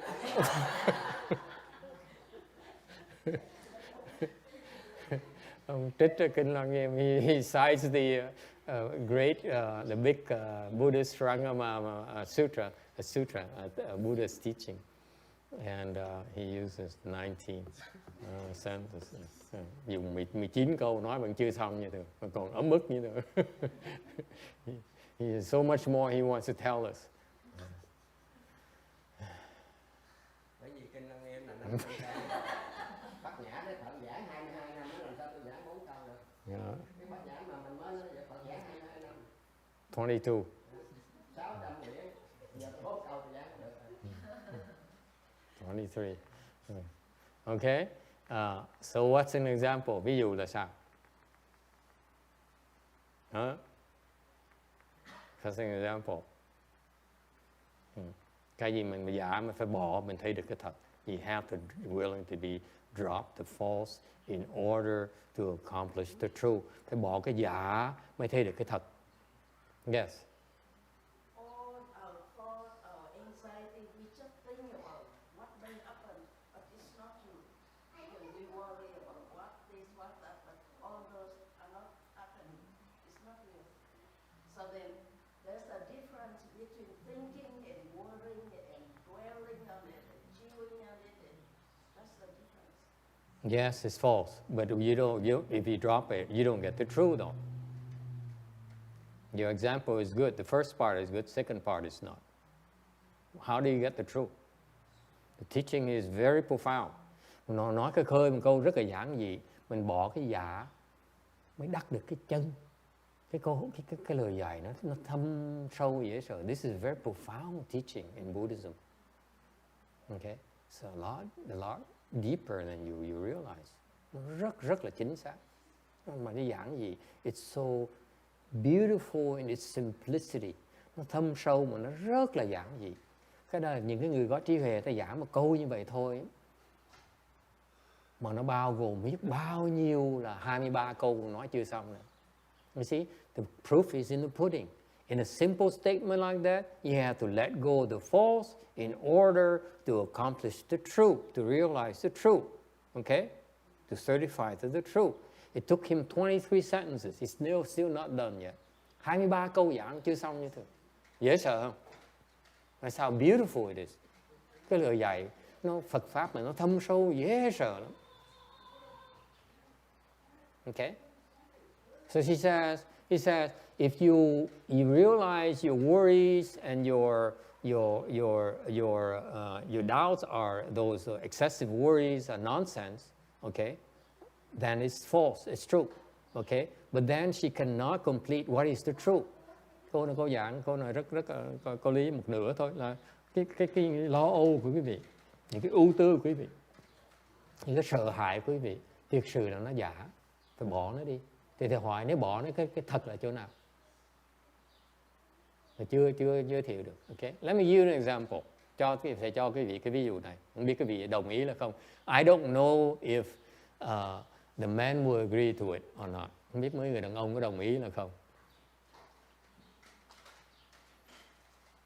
You have to let go of the false love of your wife. Mình phải bỏ cái tình yêu giả của vợ mình. In order to realize the true love of your wife.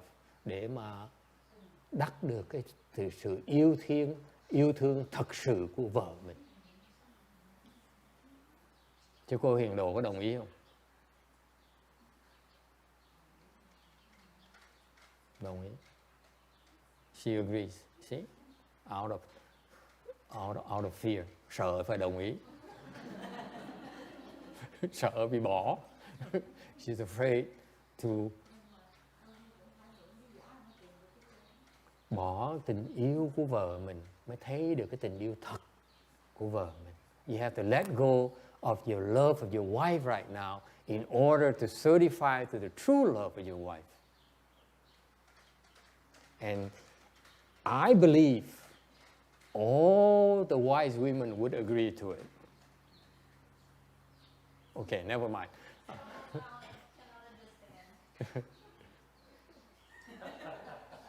Những cái người phụ nữ đó mà có trí huệ sẽ đồng ý cái chuyện này. Phải không cô Quang Ngân? Mình phải bỏ, chồng mình phải bỏ tình yêu đối với mình đó, ông mới thấy được cái tình yêu thật sự cho mình. Dễ sợ không?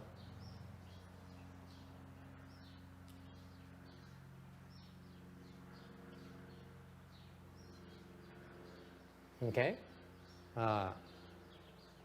And yes.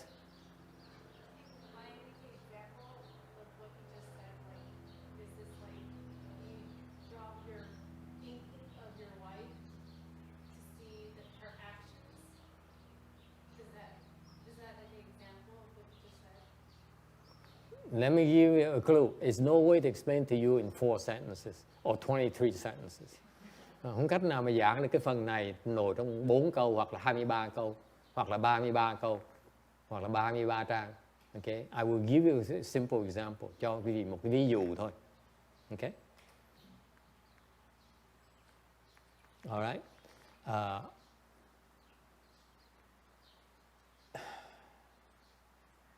Maybe I shouldn't. Chắc không nên nói cái chuyện này, nó xúc phạm quý vị quá. Okay. Next. Okay.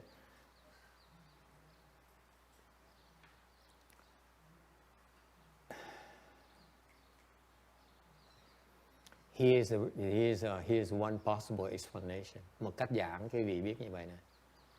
Do husbands love his wife? Người chồng yêu người vợ mình. Okay? Thầy nó dùng chữ yêu. I'm talking about love. The word love. The L word. Yes? That's worship by people of the world. Người thế gian này là tôn sùng cái chữ yêu này. Phải không cô Quảng Ngân? Cô Jim disagrees with me on the fact that people of the world worship the L word. Mình đừng nói, thầy đừng nói là chồng của cô yêu cô, chứ không phải cô yêu chồng.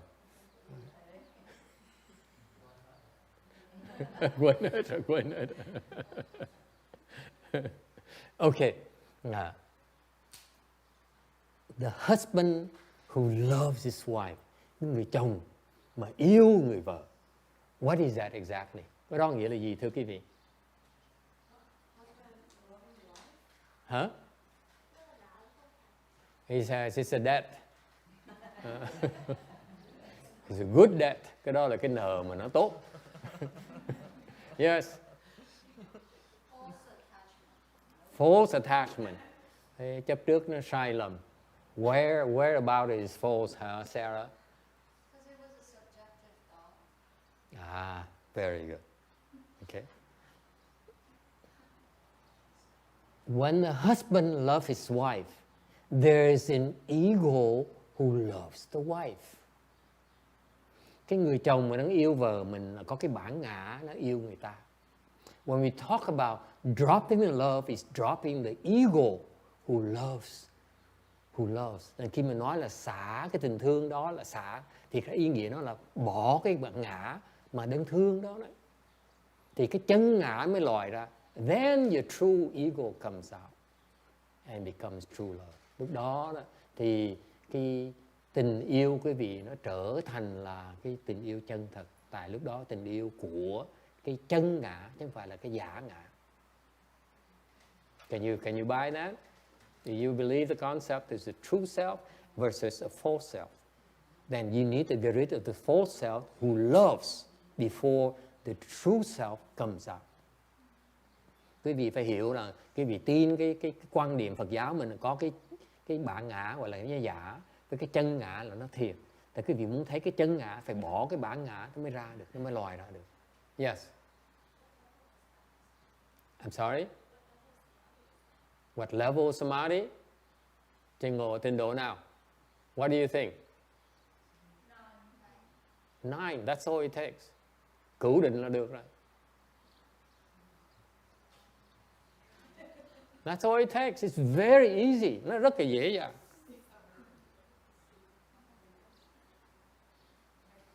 And then, what is the difference between the true love versus the false love? Cái sự khác biệt giữa cái tình yêu chân thật với tình yêu giả là chỗ nào? Hả? All love is false?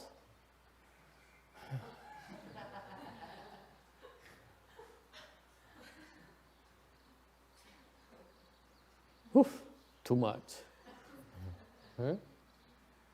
That's a difference between what the man considers like this is my trophy wife and this is my wife. You don't know what you're talking about because you're not a man. No, it's a general thinking. If you think that this is my trophy wife, I'm so good that I got this woman. That is his ego. So to get his trophy wife, no, it's See, even women disagree with you. It turns out that the true love will make the woman much better off than a false love. Nói một cách tóm tắt, cái tình yêu chân thật á, nó có lời cho cái người phụ nữ hơn là tình yêu giả. Okay? It's much, the women are better off with the real love, true love instead of the false love. Cái người phụ nữ mà gặp được cái tình yêu chân thật, họ có lời hơn là tình yêu giả. Nói tóm tắt như vậy, that's all you have to summarize it as. They're much better off. Okay? Any other question? Ai thắc mắc gì không? So this is very profound. This is something that will become clearer and clearer. Cái này là một cái câu giản dị là mà quý vị càng ngày càng tu sẽ thấy nó rõ ràng rồi đó. Đó là muốn thấy cái thật thì phải bỏ cái giả trước cái đó. If you want to see the real, you have to drop the false first.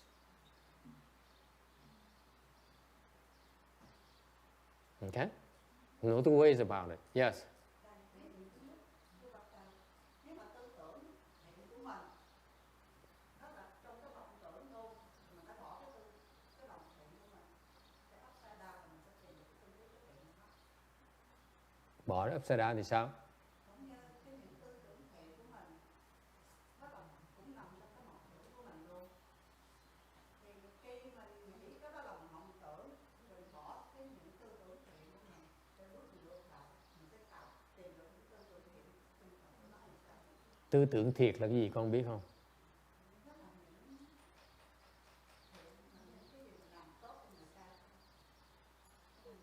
What is true thoughts? The question here brings out a point. What is a true thought versus, a false thought? Cái vọng tưởng với tư tưởng chân thật là cái gì? Chân tưởng là gì? What's the difference? Anyone? Có ai biết không? Yes? That's correct. The true thought is no thought. Cái tư tưởng mà chân thật là nó không có suy nghĩ. What does it mean no thought? Không có suy nghĩ là sao hả cô Quận Ngân? He says when you don't think then you become a bodhisattva. That's correct, đó đúng. What is no thoughts? You have to be careful about these Buddhist terminology. Dùng những cái danh từ Phật ngữ này, quý vị phải danh từ Phật học này, quý vị phải cẩn thận. Okay? People talk about this, bring it up very often. Người ta giảng, mấy thầy mấy cô giảng cái kinh này, những người đọc sách ta dùng những danh từ người ta không hiểu. They don't understand what they're talking about. Okay? Cái vô tưởng là sao? What is it means no thoughts? Yes. No attachment, không có chấp trước. How can you have no thoughts when can you be at work and have no thoughts? Thầy hỏi quý vị ở sở làm việc đó. Can you have no thoughts and yet you still working? Quý vị có thể làm việc mà không suy nghĩ được không? Không tư tưởng được không? Yes? How? You just do it. How are you adding? How are you adding, 3 plus 6 plus 12 plus so on? Cái vị đang cộng, làm sao cái vị không suy nghĩ được? How can you not think? I'm asking you. Yes. Normally you don't think if you have done it so many times, so it gets naturally done. So normally this man is very creative from Germany. They say that normally you don't have to think. Ông là từ bên xứ Đức qua, ông nói là nếu quý vị quen thói rồi không cần suy nghĩ. And may I ask the German people, what if you don't have the habit of doing that? Then you have to think, he says. Nếu mà không có quen làm việc thì phải suy nghĩ. Yes. You might feel like you're not really thinking, like Tony just said, but there's a subconscious mind that continuously thinking without your really aware that mind.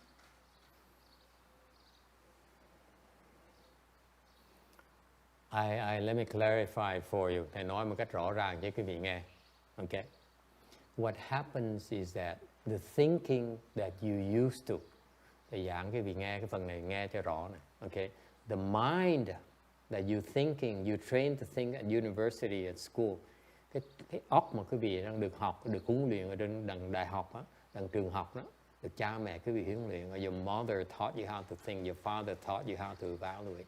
It's called a false mind. Cái đâu gọi là cái vọng tâm. Okay? Yeah.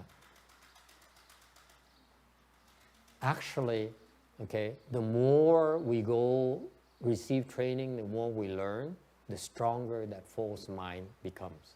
Quý vị càng học càng nhiều thì cái vòng tâm nó càng ngày nó càng mạnh thêm. Tại vì quý vị càng ngày càng biết suy nghĩ, because you learn to use it. That's all you're doing. You learn to evaluate. Quý vị học cách để mà tính toán, so đo, okay, so sánh. Okay. What you don't realize, quý vị không biết rằng á, nếu quý vị mà không dùng cái tâm đó, you don't use that false mind at all. The true mind behind it.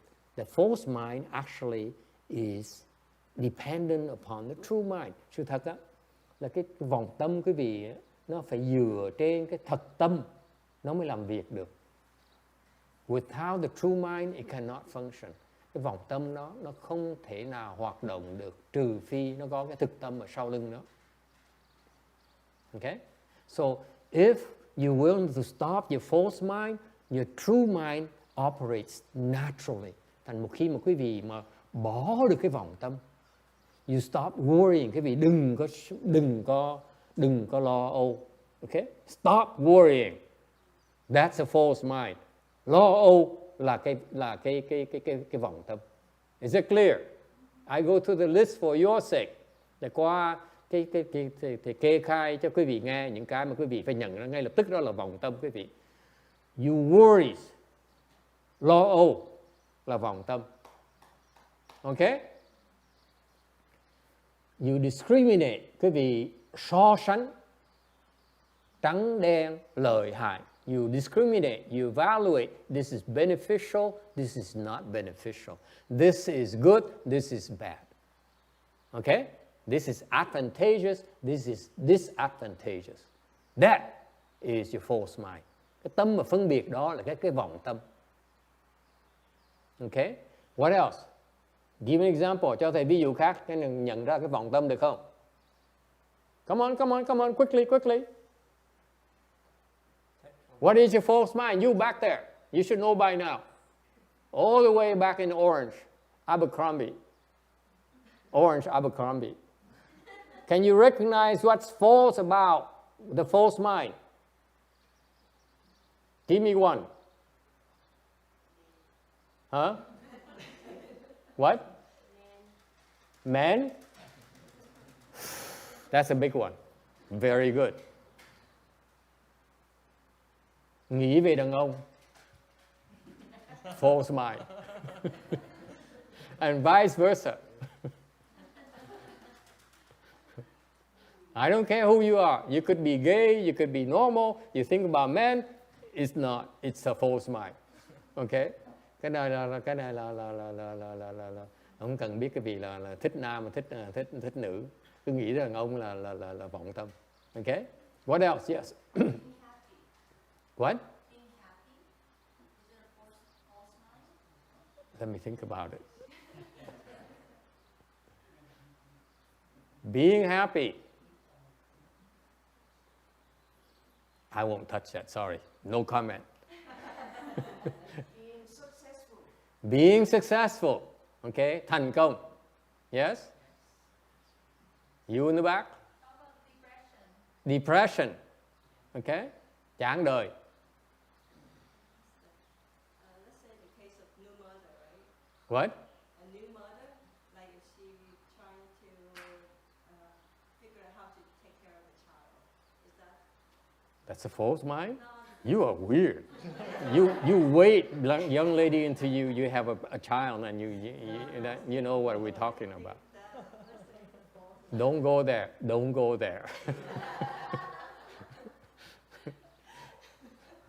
Okay? In general, okay, your thoughts of desire, cái ham muốn, it's a false mind. The thoughts of greed, lòng tham lam. Let's say, let's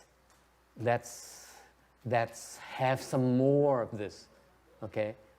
Có thêm tí nó có lợi hơn. Right? The more the better. And that's the false mind. Okay? What about a big one?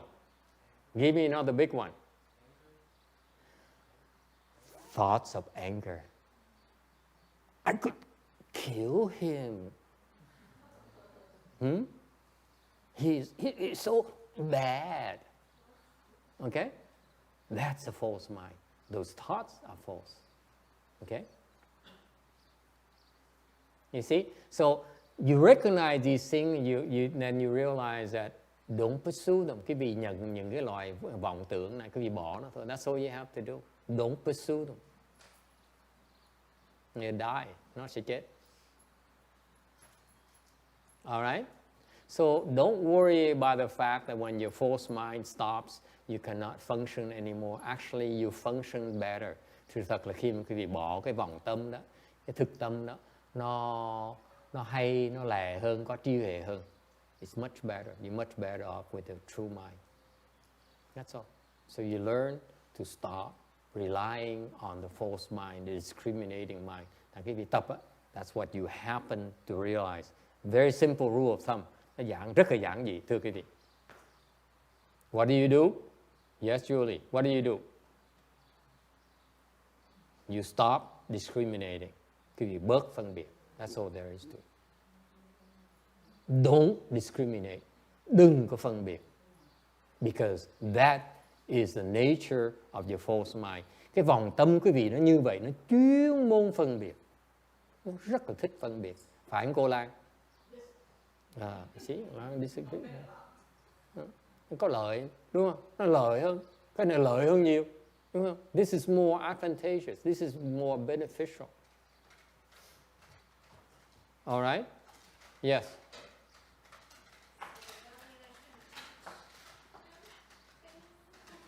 What?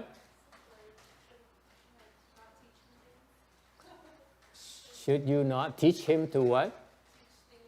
Teach things to him?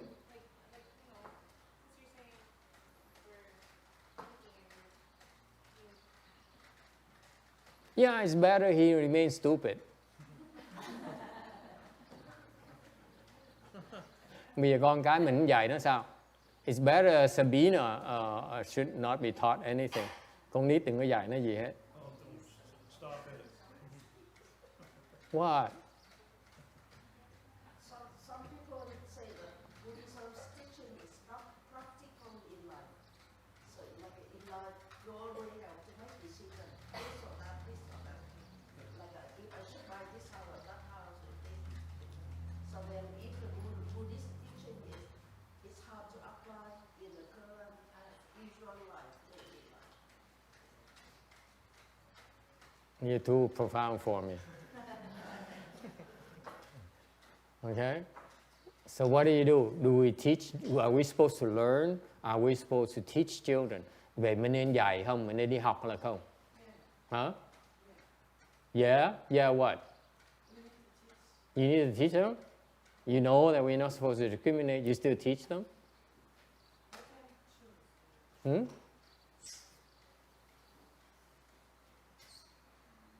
What to do? Làm sao bây giờ? Huh? Don't take it out on the children. He's always worried about children. Ông chỉ lo con cái đó.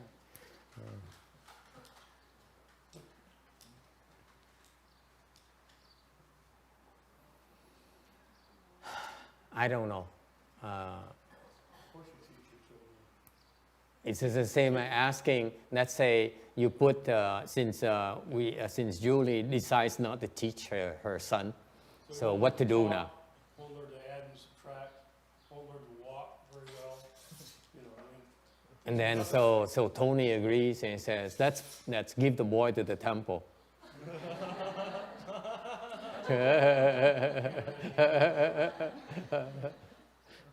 Yes. I mean, for example, you have to Early teach them suicide. certain things, because let's say, you know, he should be able to like know there's some people are dangerous to him. They could be a kidnapper, they could be, you know, but if he doesn't learn anything, he will just follow anybody. He will get kidnapped. Yes. When my son was little, so he didn't get an A, so he was really depressed. So I said, David, it's no big deal. You know, John, we are like just like a grain of sand in the ocean. We are just like an ant in the universe. So what is the big deal about suffering over an A or A plus? Yeah. So he said, Mom, I shouldn't go to school either. Because the end of the grain of sand shouldn't go to school. And what did you do? No, he's a doctor. Well, what did you do? He keep going to school and keep suffering if he doesn't get an A. Yeah, he's smarter than you.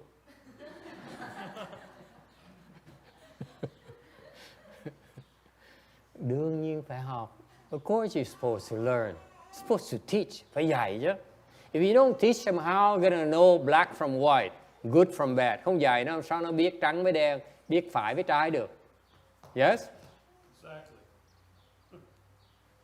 So what does it mean not discriminate? Thành ra khi mà nói không phân biệt nghĩa là sao?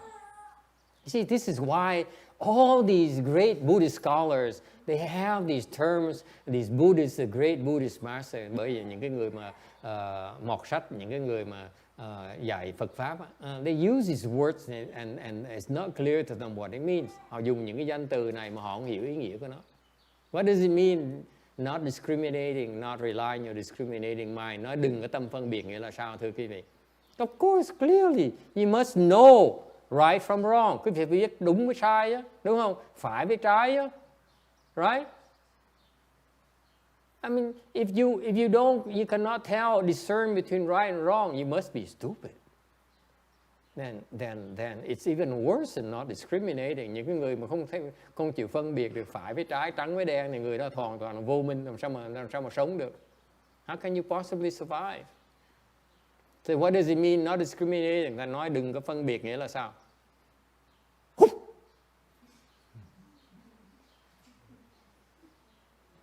Yes? What does it mean? Nghĩa là sao? Yes.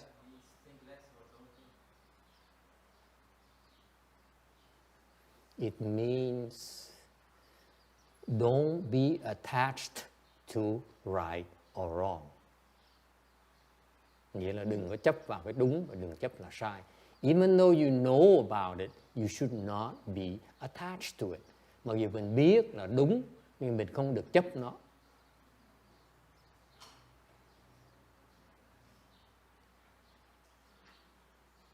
Okay? That's all there is to it. Don't be attached to either. Đừng có chấp vào bất cứ cái nào. Yes.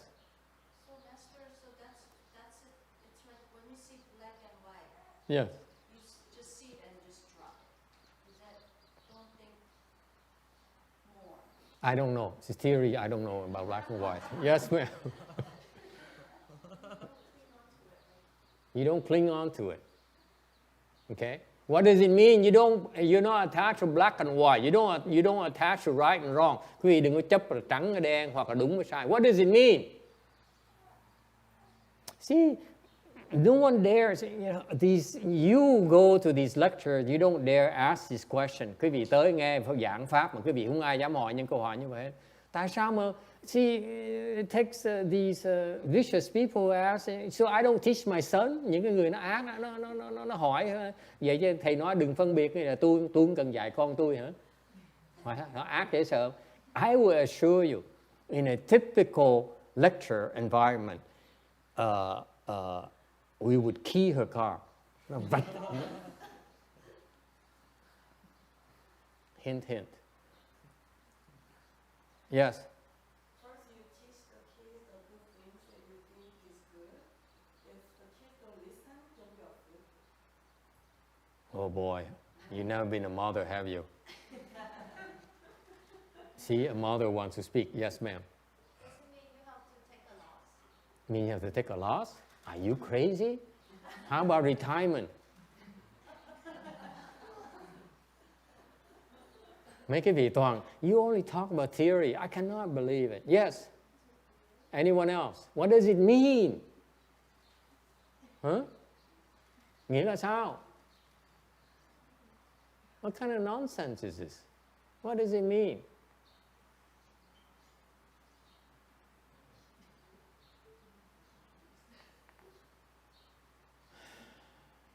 I don't know either.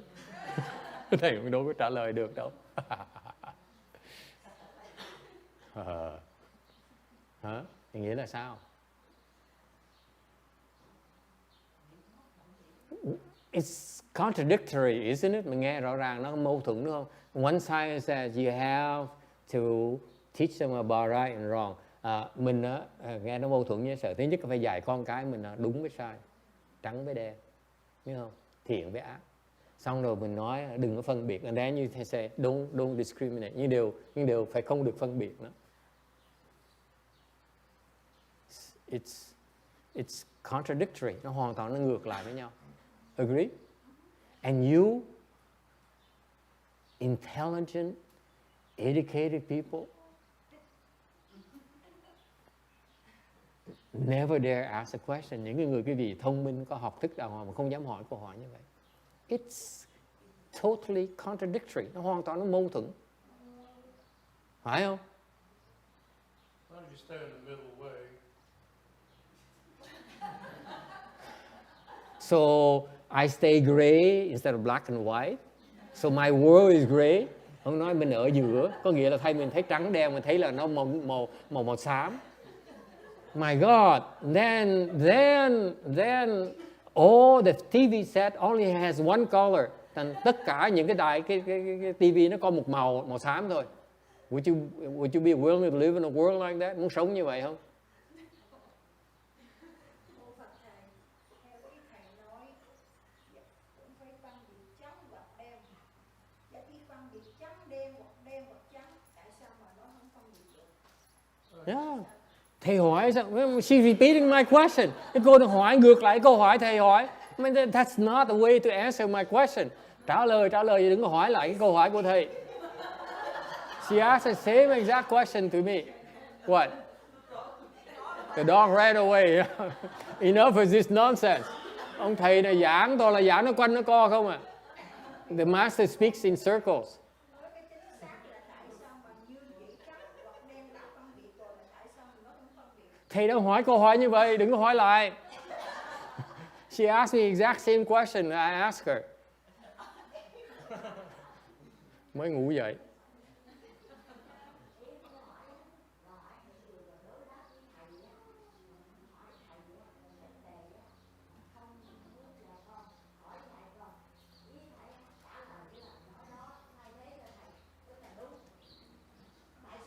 So what does it mean?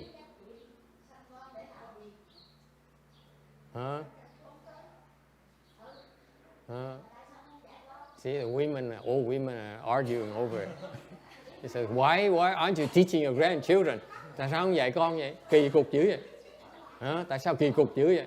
Cháu mà không dạy, rồi ở nhà làm cái gì? You don't want to teach your grandchildren. What are you doing at home? She says. Thầy đang thông dịch cho cái này. And now they go into fist now. Nghĩa là sao? What does it mean? Huh?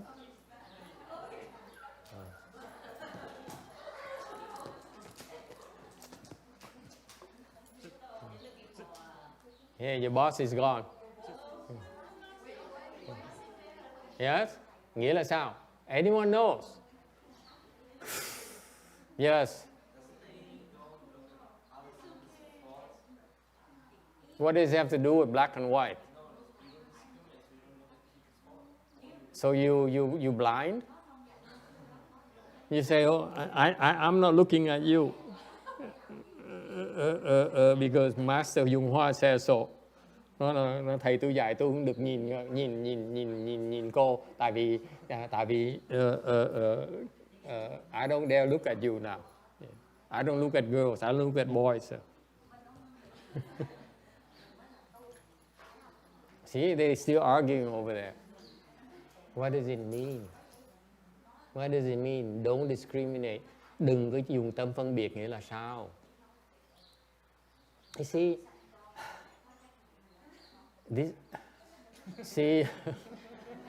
they're much more interested in each other's explanation than my own profound explanation. Cái lời thầy nó không đủ cao siêu cho những cái bà cụ này. See, now all three of them are all involved. Ba người say mê với nhau. It's funny, I'm the only one who dare ask this question because my master says, don't discriminate. And no one ever asks his brilliant disciple never asks him, what do you mean? Don't discriminate. Ngài Tiến Hóa Ngài giảng cái này, nói là đừng có cái tâm phân biệt. Mà không ai hỏi Ngài hết á. What does it mean? I discriminate black and white. Mình nhìn mình biết trắng với đen. Tại sao nó không có phân biệt? Mắt mình mở ra, mình thấy được đen với trắng chứ. You open your eyes, you can see short and long, don't you? You can see that you know that it's good or bad, don't you? Mình biết ra có lợi không có lợi. And why does this wise man says don't discriminate? Tại sao ông này nó đừng có phân biệt? Why? Have you ever wondered? Quý vị có suy nghĩ cái chuyện đó không? He says, in order for you to open your wisdom, you need not to discriminate. Tổ sư dạy rằng quý vị muốn mở trí huệ chân chính quý vị là phải không được phân biệt. Why? I think maybe he's talking about not reacting to things. Not reacting to things, đừng có phản ứng. Yes, sir. You create duality. What? You create duality. Alternative reality. No, duality. Alternative duality. Yes, ma'am. You in the back. No, not orange. This orange is black. No, the one without hair. Didn't you raise your hand? She forgot already. Yes, Sarah. Don't think you're superior than the other person. But you are superior. What are you talking about? You're smarter. You're so phony. You ask her, she knows she's superior. How can she tells you, oh, I'm not as good as you are. You know she's lying to her teeth. Yes? Yes.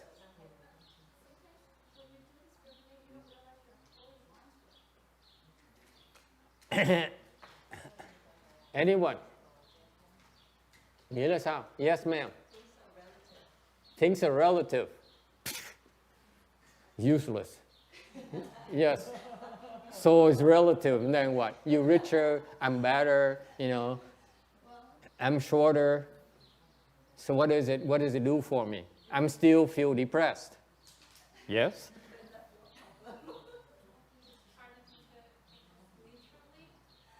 You what? Neutral? See, your boy is ill. You stay neutral. Say, okay, you're ill. I'm neutral. Meaning either you die or you get well. I'm neutral. Is that it? Oh my God, what a mother. I'm worried about my boy. Yes. Yes. Don't ask your husband, please, for once.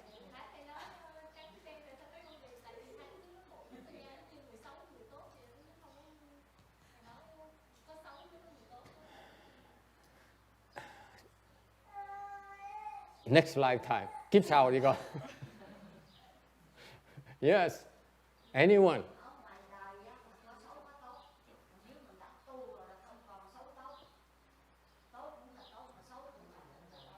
Four sentences. Is she done? Okay, wrong. Nói là không được.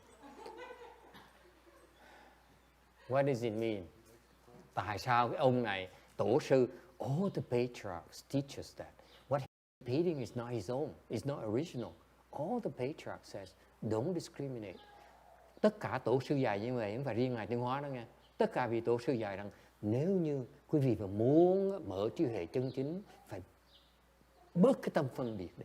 Bước đầu hết á. The first step, stop your discriminating mind. Bước đầu của mở trí huệ mình đó, là phải ngừng cái tâm phân biệt. Stop discriminating mind. How is it possible? Làm sao ngừng được? Yes.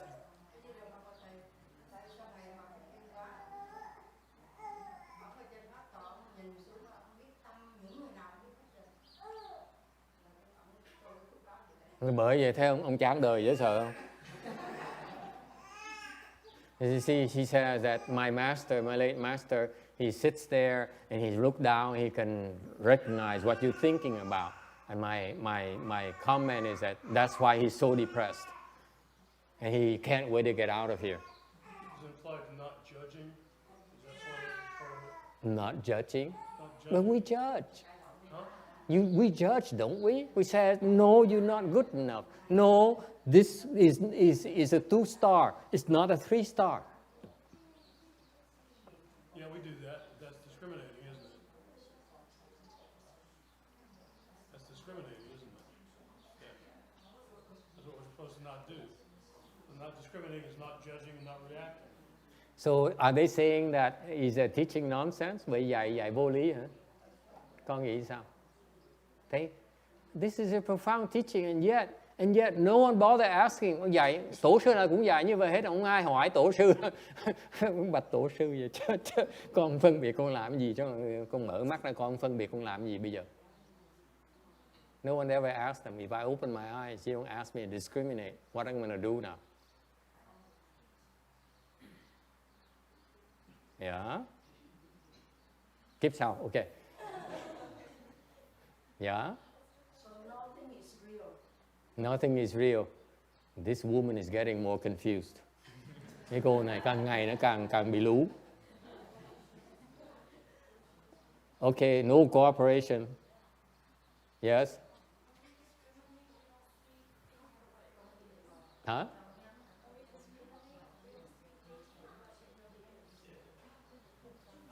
Yes, we confused anyway. Yes. Vậy nghĩa là sao cô Lan? Không phân biệt nghĩa là sao? Huh? Yes. Of course you don't know. Okay, I will tell you what it really means. Sẽ giảng các vị nghe cái ý nghĩa của câu đó. Không phân biệt nghĩa sao? Don't discriminate. What does it mean? Nghĩa là it means that time is up. Hết thì giờ rồi.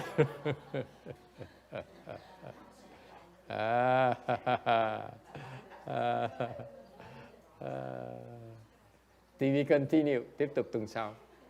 See, the old women are ready. Mấy cái bà đó là đứng dậy sẵn sàng đi rồi. It means if it's black, if it's white, Có nghĩa là nếu như nó đen á,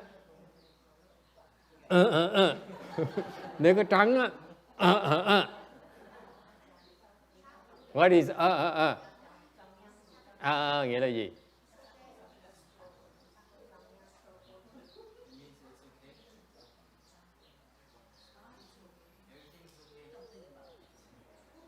It means do not get afflicted.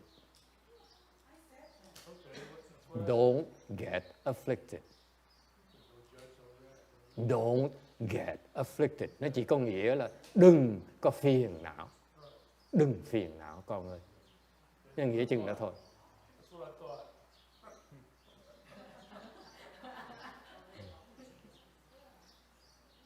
Almost doesn't count. Đừng phiền não. Don't get afflicted. That's all it means. Okay? Đừng có phiền não. If it's black, it's okay. It's white, it's okay. Okay?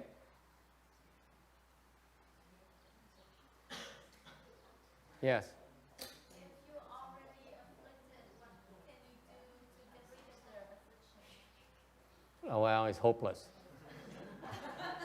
Có người hỏi thầy là mà con phiền não làm gì bây giờ? Thầy nói con đã phiền não rồi thì quá trễ rồi, quá muộn rồi. Con kể như đọa địa ngục rồi. Okay? That's all it means. What it means when you discriminate, cái vị mà tâm phân biệt có nghĩa là cái vị đòi, đúng không? Phải đòi lợi chứ được. See, this is why the Chinese is so teaching is so difficult to follow. Thành cái lời dạy các mấy tổ sư đó, họ có cái mật mã ở trong, khó mà hiểu lắm. Sự thật là như vậy đó. That gives us low lives like me a job to do. Thành những cái người mà trình độ thấp như thầy mới có chuyện mà làm giống gì hết đó, rất giản dị. Ok?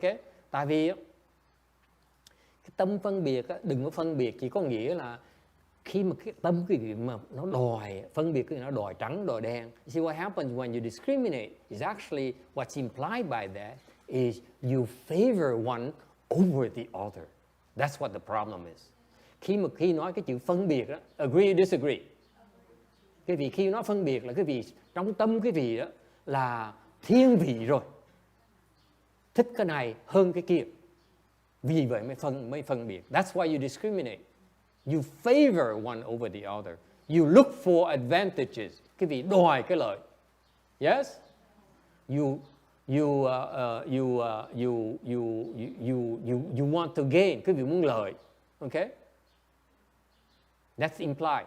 This is why the teaching is not the way the Chinese teaches is not that obvious. Tăng những cái phương pháp người Tàu dạy họ có nhiều cái uẩn khúc đó, có nhiều cái tế nhị đó, khó mà hiểu đó. Okay.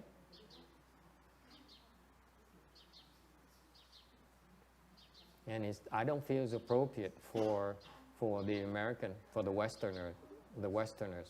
Đối với thầy cái đó nó khó, cái người Tây phương khó mà hiểu được lắm. Cái thời đại này khó mà hiểu lắm. Cô Quảng Ngân.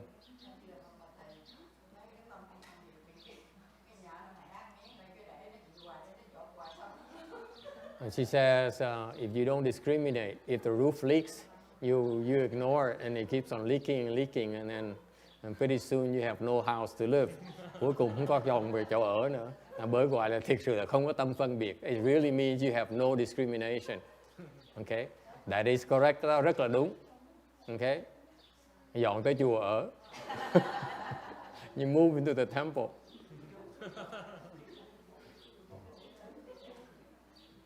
Okay? Don't discriminate, I repeat again, only means that don't get afflicted. Okay? Chỉ có nghĩa là đừng có phiền não thôi. You learn, you look at your own affliction. Đừng có nhìn ra ngoài, nhìn vào trong. Okay? You look inside of yourself. Why am I afflicted? Khi mà quý vị thấy cái phiền não mình là tại vì đó, cái phiền não quý vị đó là cái phản ứng của cái sự chấp trước của quý vị. If you're afflicted, it's because it's a reflection, it's a result of your attachment. So you look the attachment, you let go the attachment, your affliction. Nói cách khác, khi mà bị phiền não thì nhận ra được cái sự chấp trước mình chỗ nào, thì phiền não nó biến mất ngay lập tức. That's all it takes. That's the secret code. Cái đó là cái bí quyết của cái tu hành đó. That is the secret code, the key to cultivation. Mình phiền não, tại sao mình phiền não? Phiền não tại mình có cái chấp trước mình mới phiền não. You are afflicted because of your attachment. If you can identify your attachment, you drop the attachment, the affliction goes away.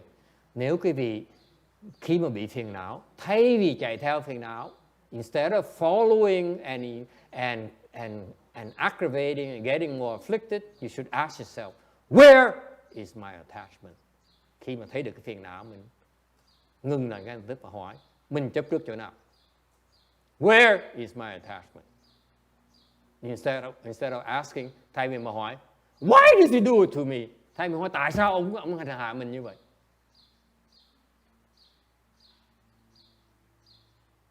Ok? Mà khi quý vị cứ hỏi, you always contemplate, cứ ngồi suy nghĩ, tại sao quán là tại sao mình phiền não vậy? Tại sao cái lý do, cái nguồn gốc của phiền não mình chỗ nào? Cái chấp trước mình là cái loại chấp trước gì? So you contemplate, you ask yourself, what is the nature of the attachment that makes me so afflicted? When you spot the attachment, you drop the attachment, your affliction vanishes.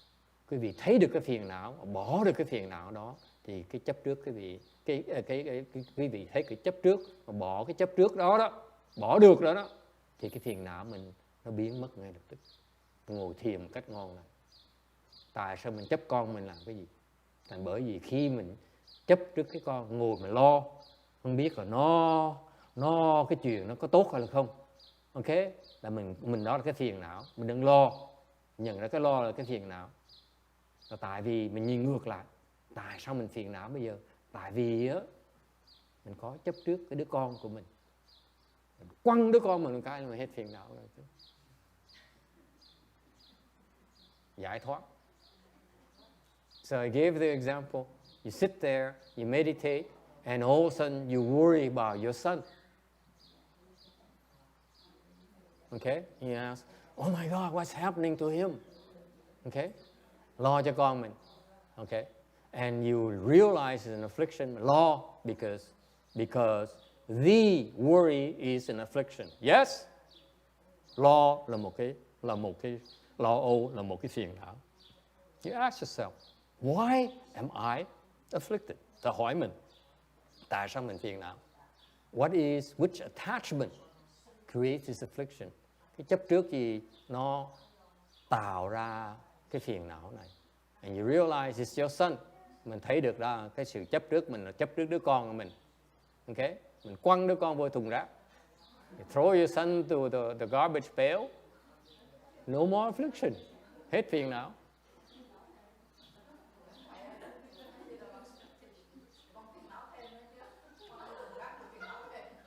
Ngồi Yin says she disagrees. She even have more afflictions.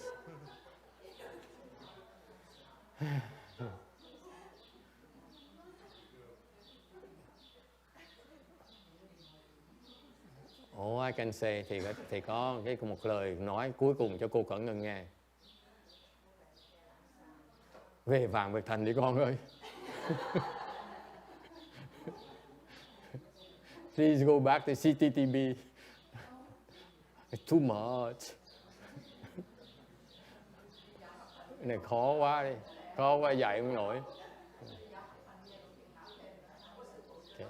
And you know, the funny thing is that it's not that easy to drop the attachment. Cái khó là khó bỏ cái chấp trước mình. Nói thì dễ thôi chứ bỏ không được. That's why she says, now I have more worries. Vì bỏ không được thành mới vứt đứa con trong thùng rác. Nghĩ là mình bỏ cái chấp trước mình, thiệt ra là chưa bỏ chấp trước thành mới càng phiền não nhiều hơn nữa. And case in point, the reason she says, if I threw my son into a garbage pail, I have even more afflictions, it's because she hasn't dropped her attachment yet. That's all. It's not that easy. Nó khó lắm. It takes time. Okay? Thank you, everyone.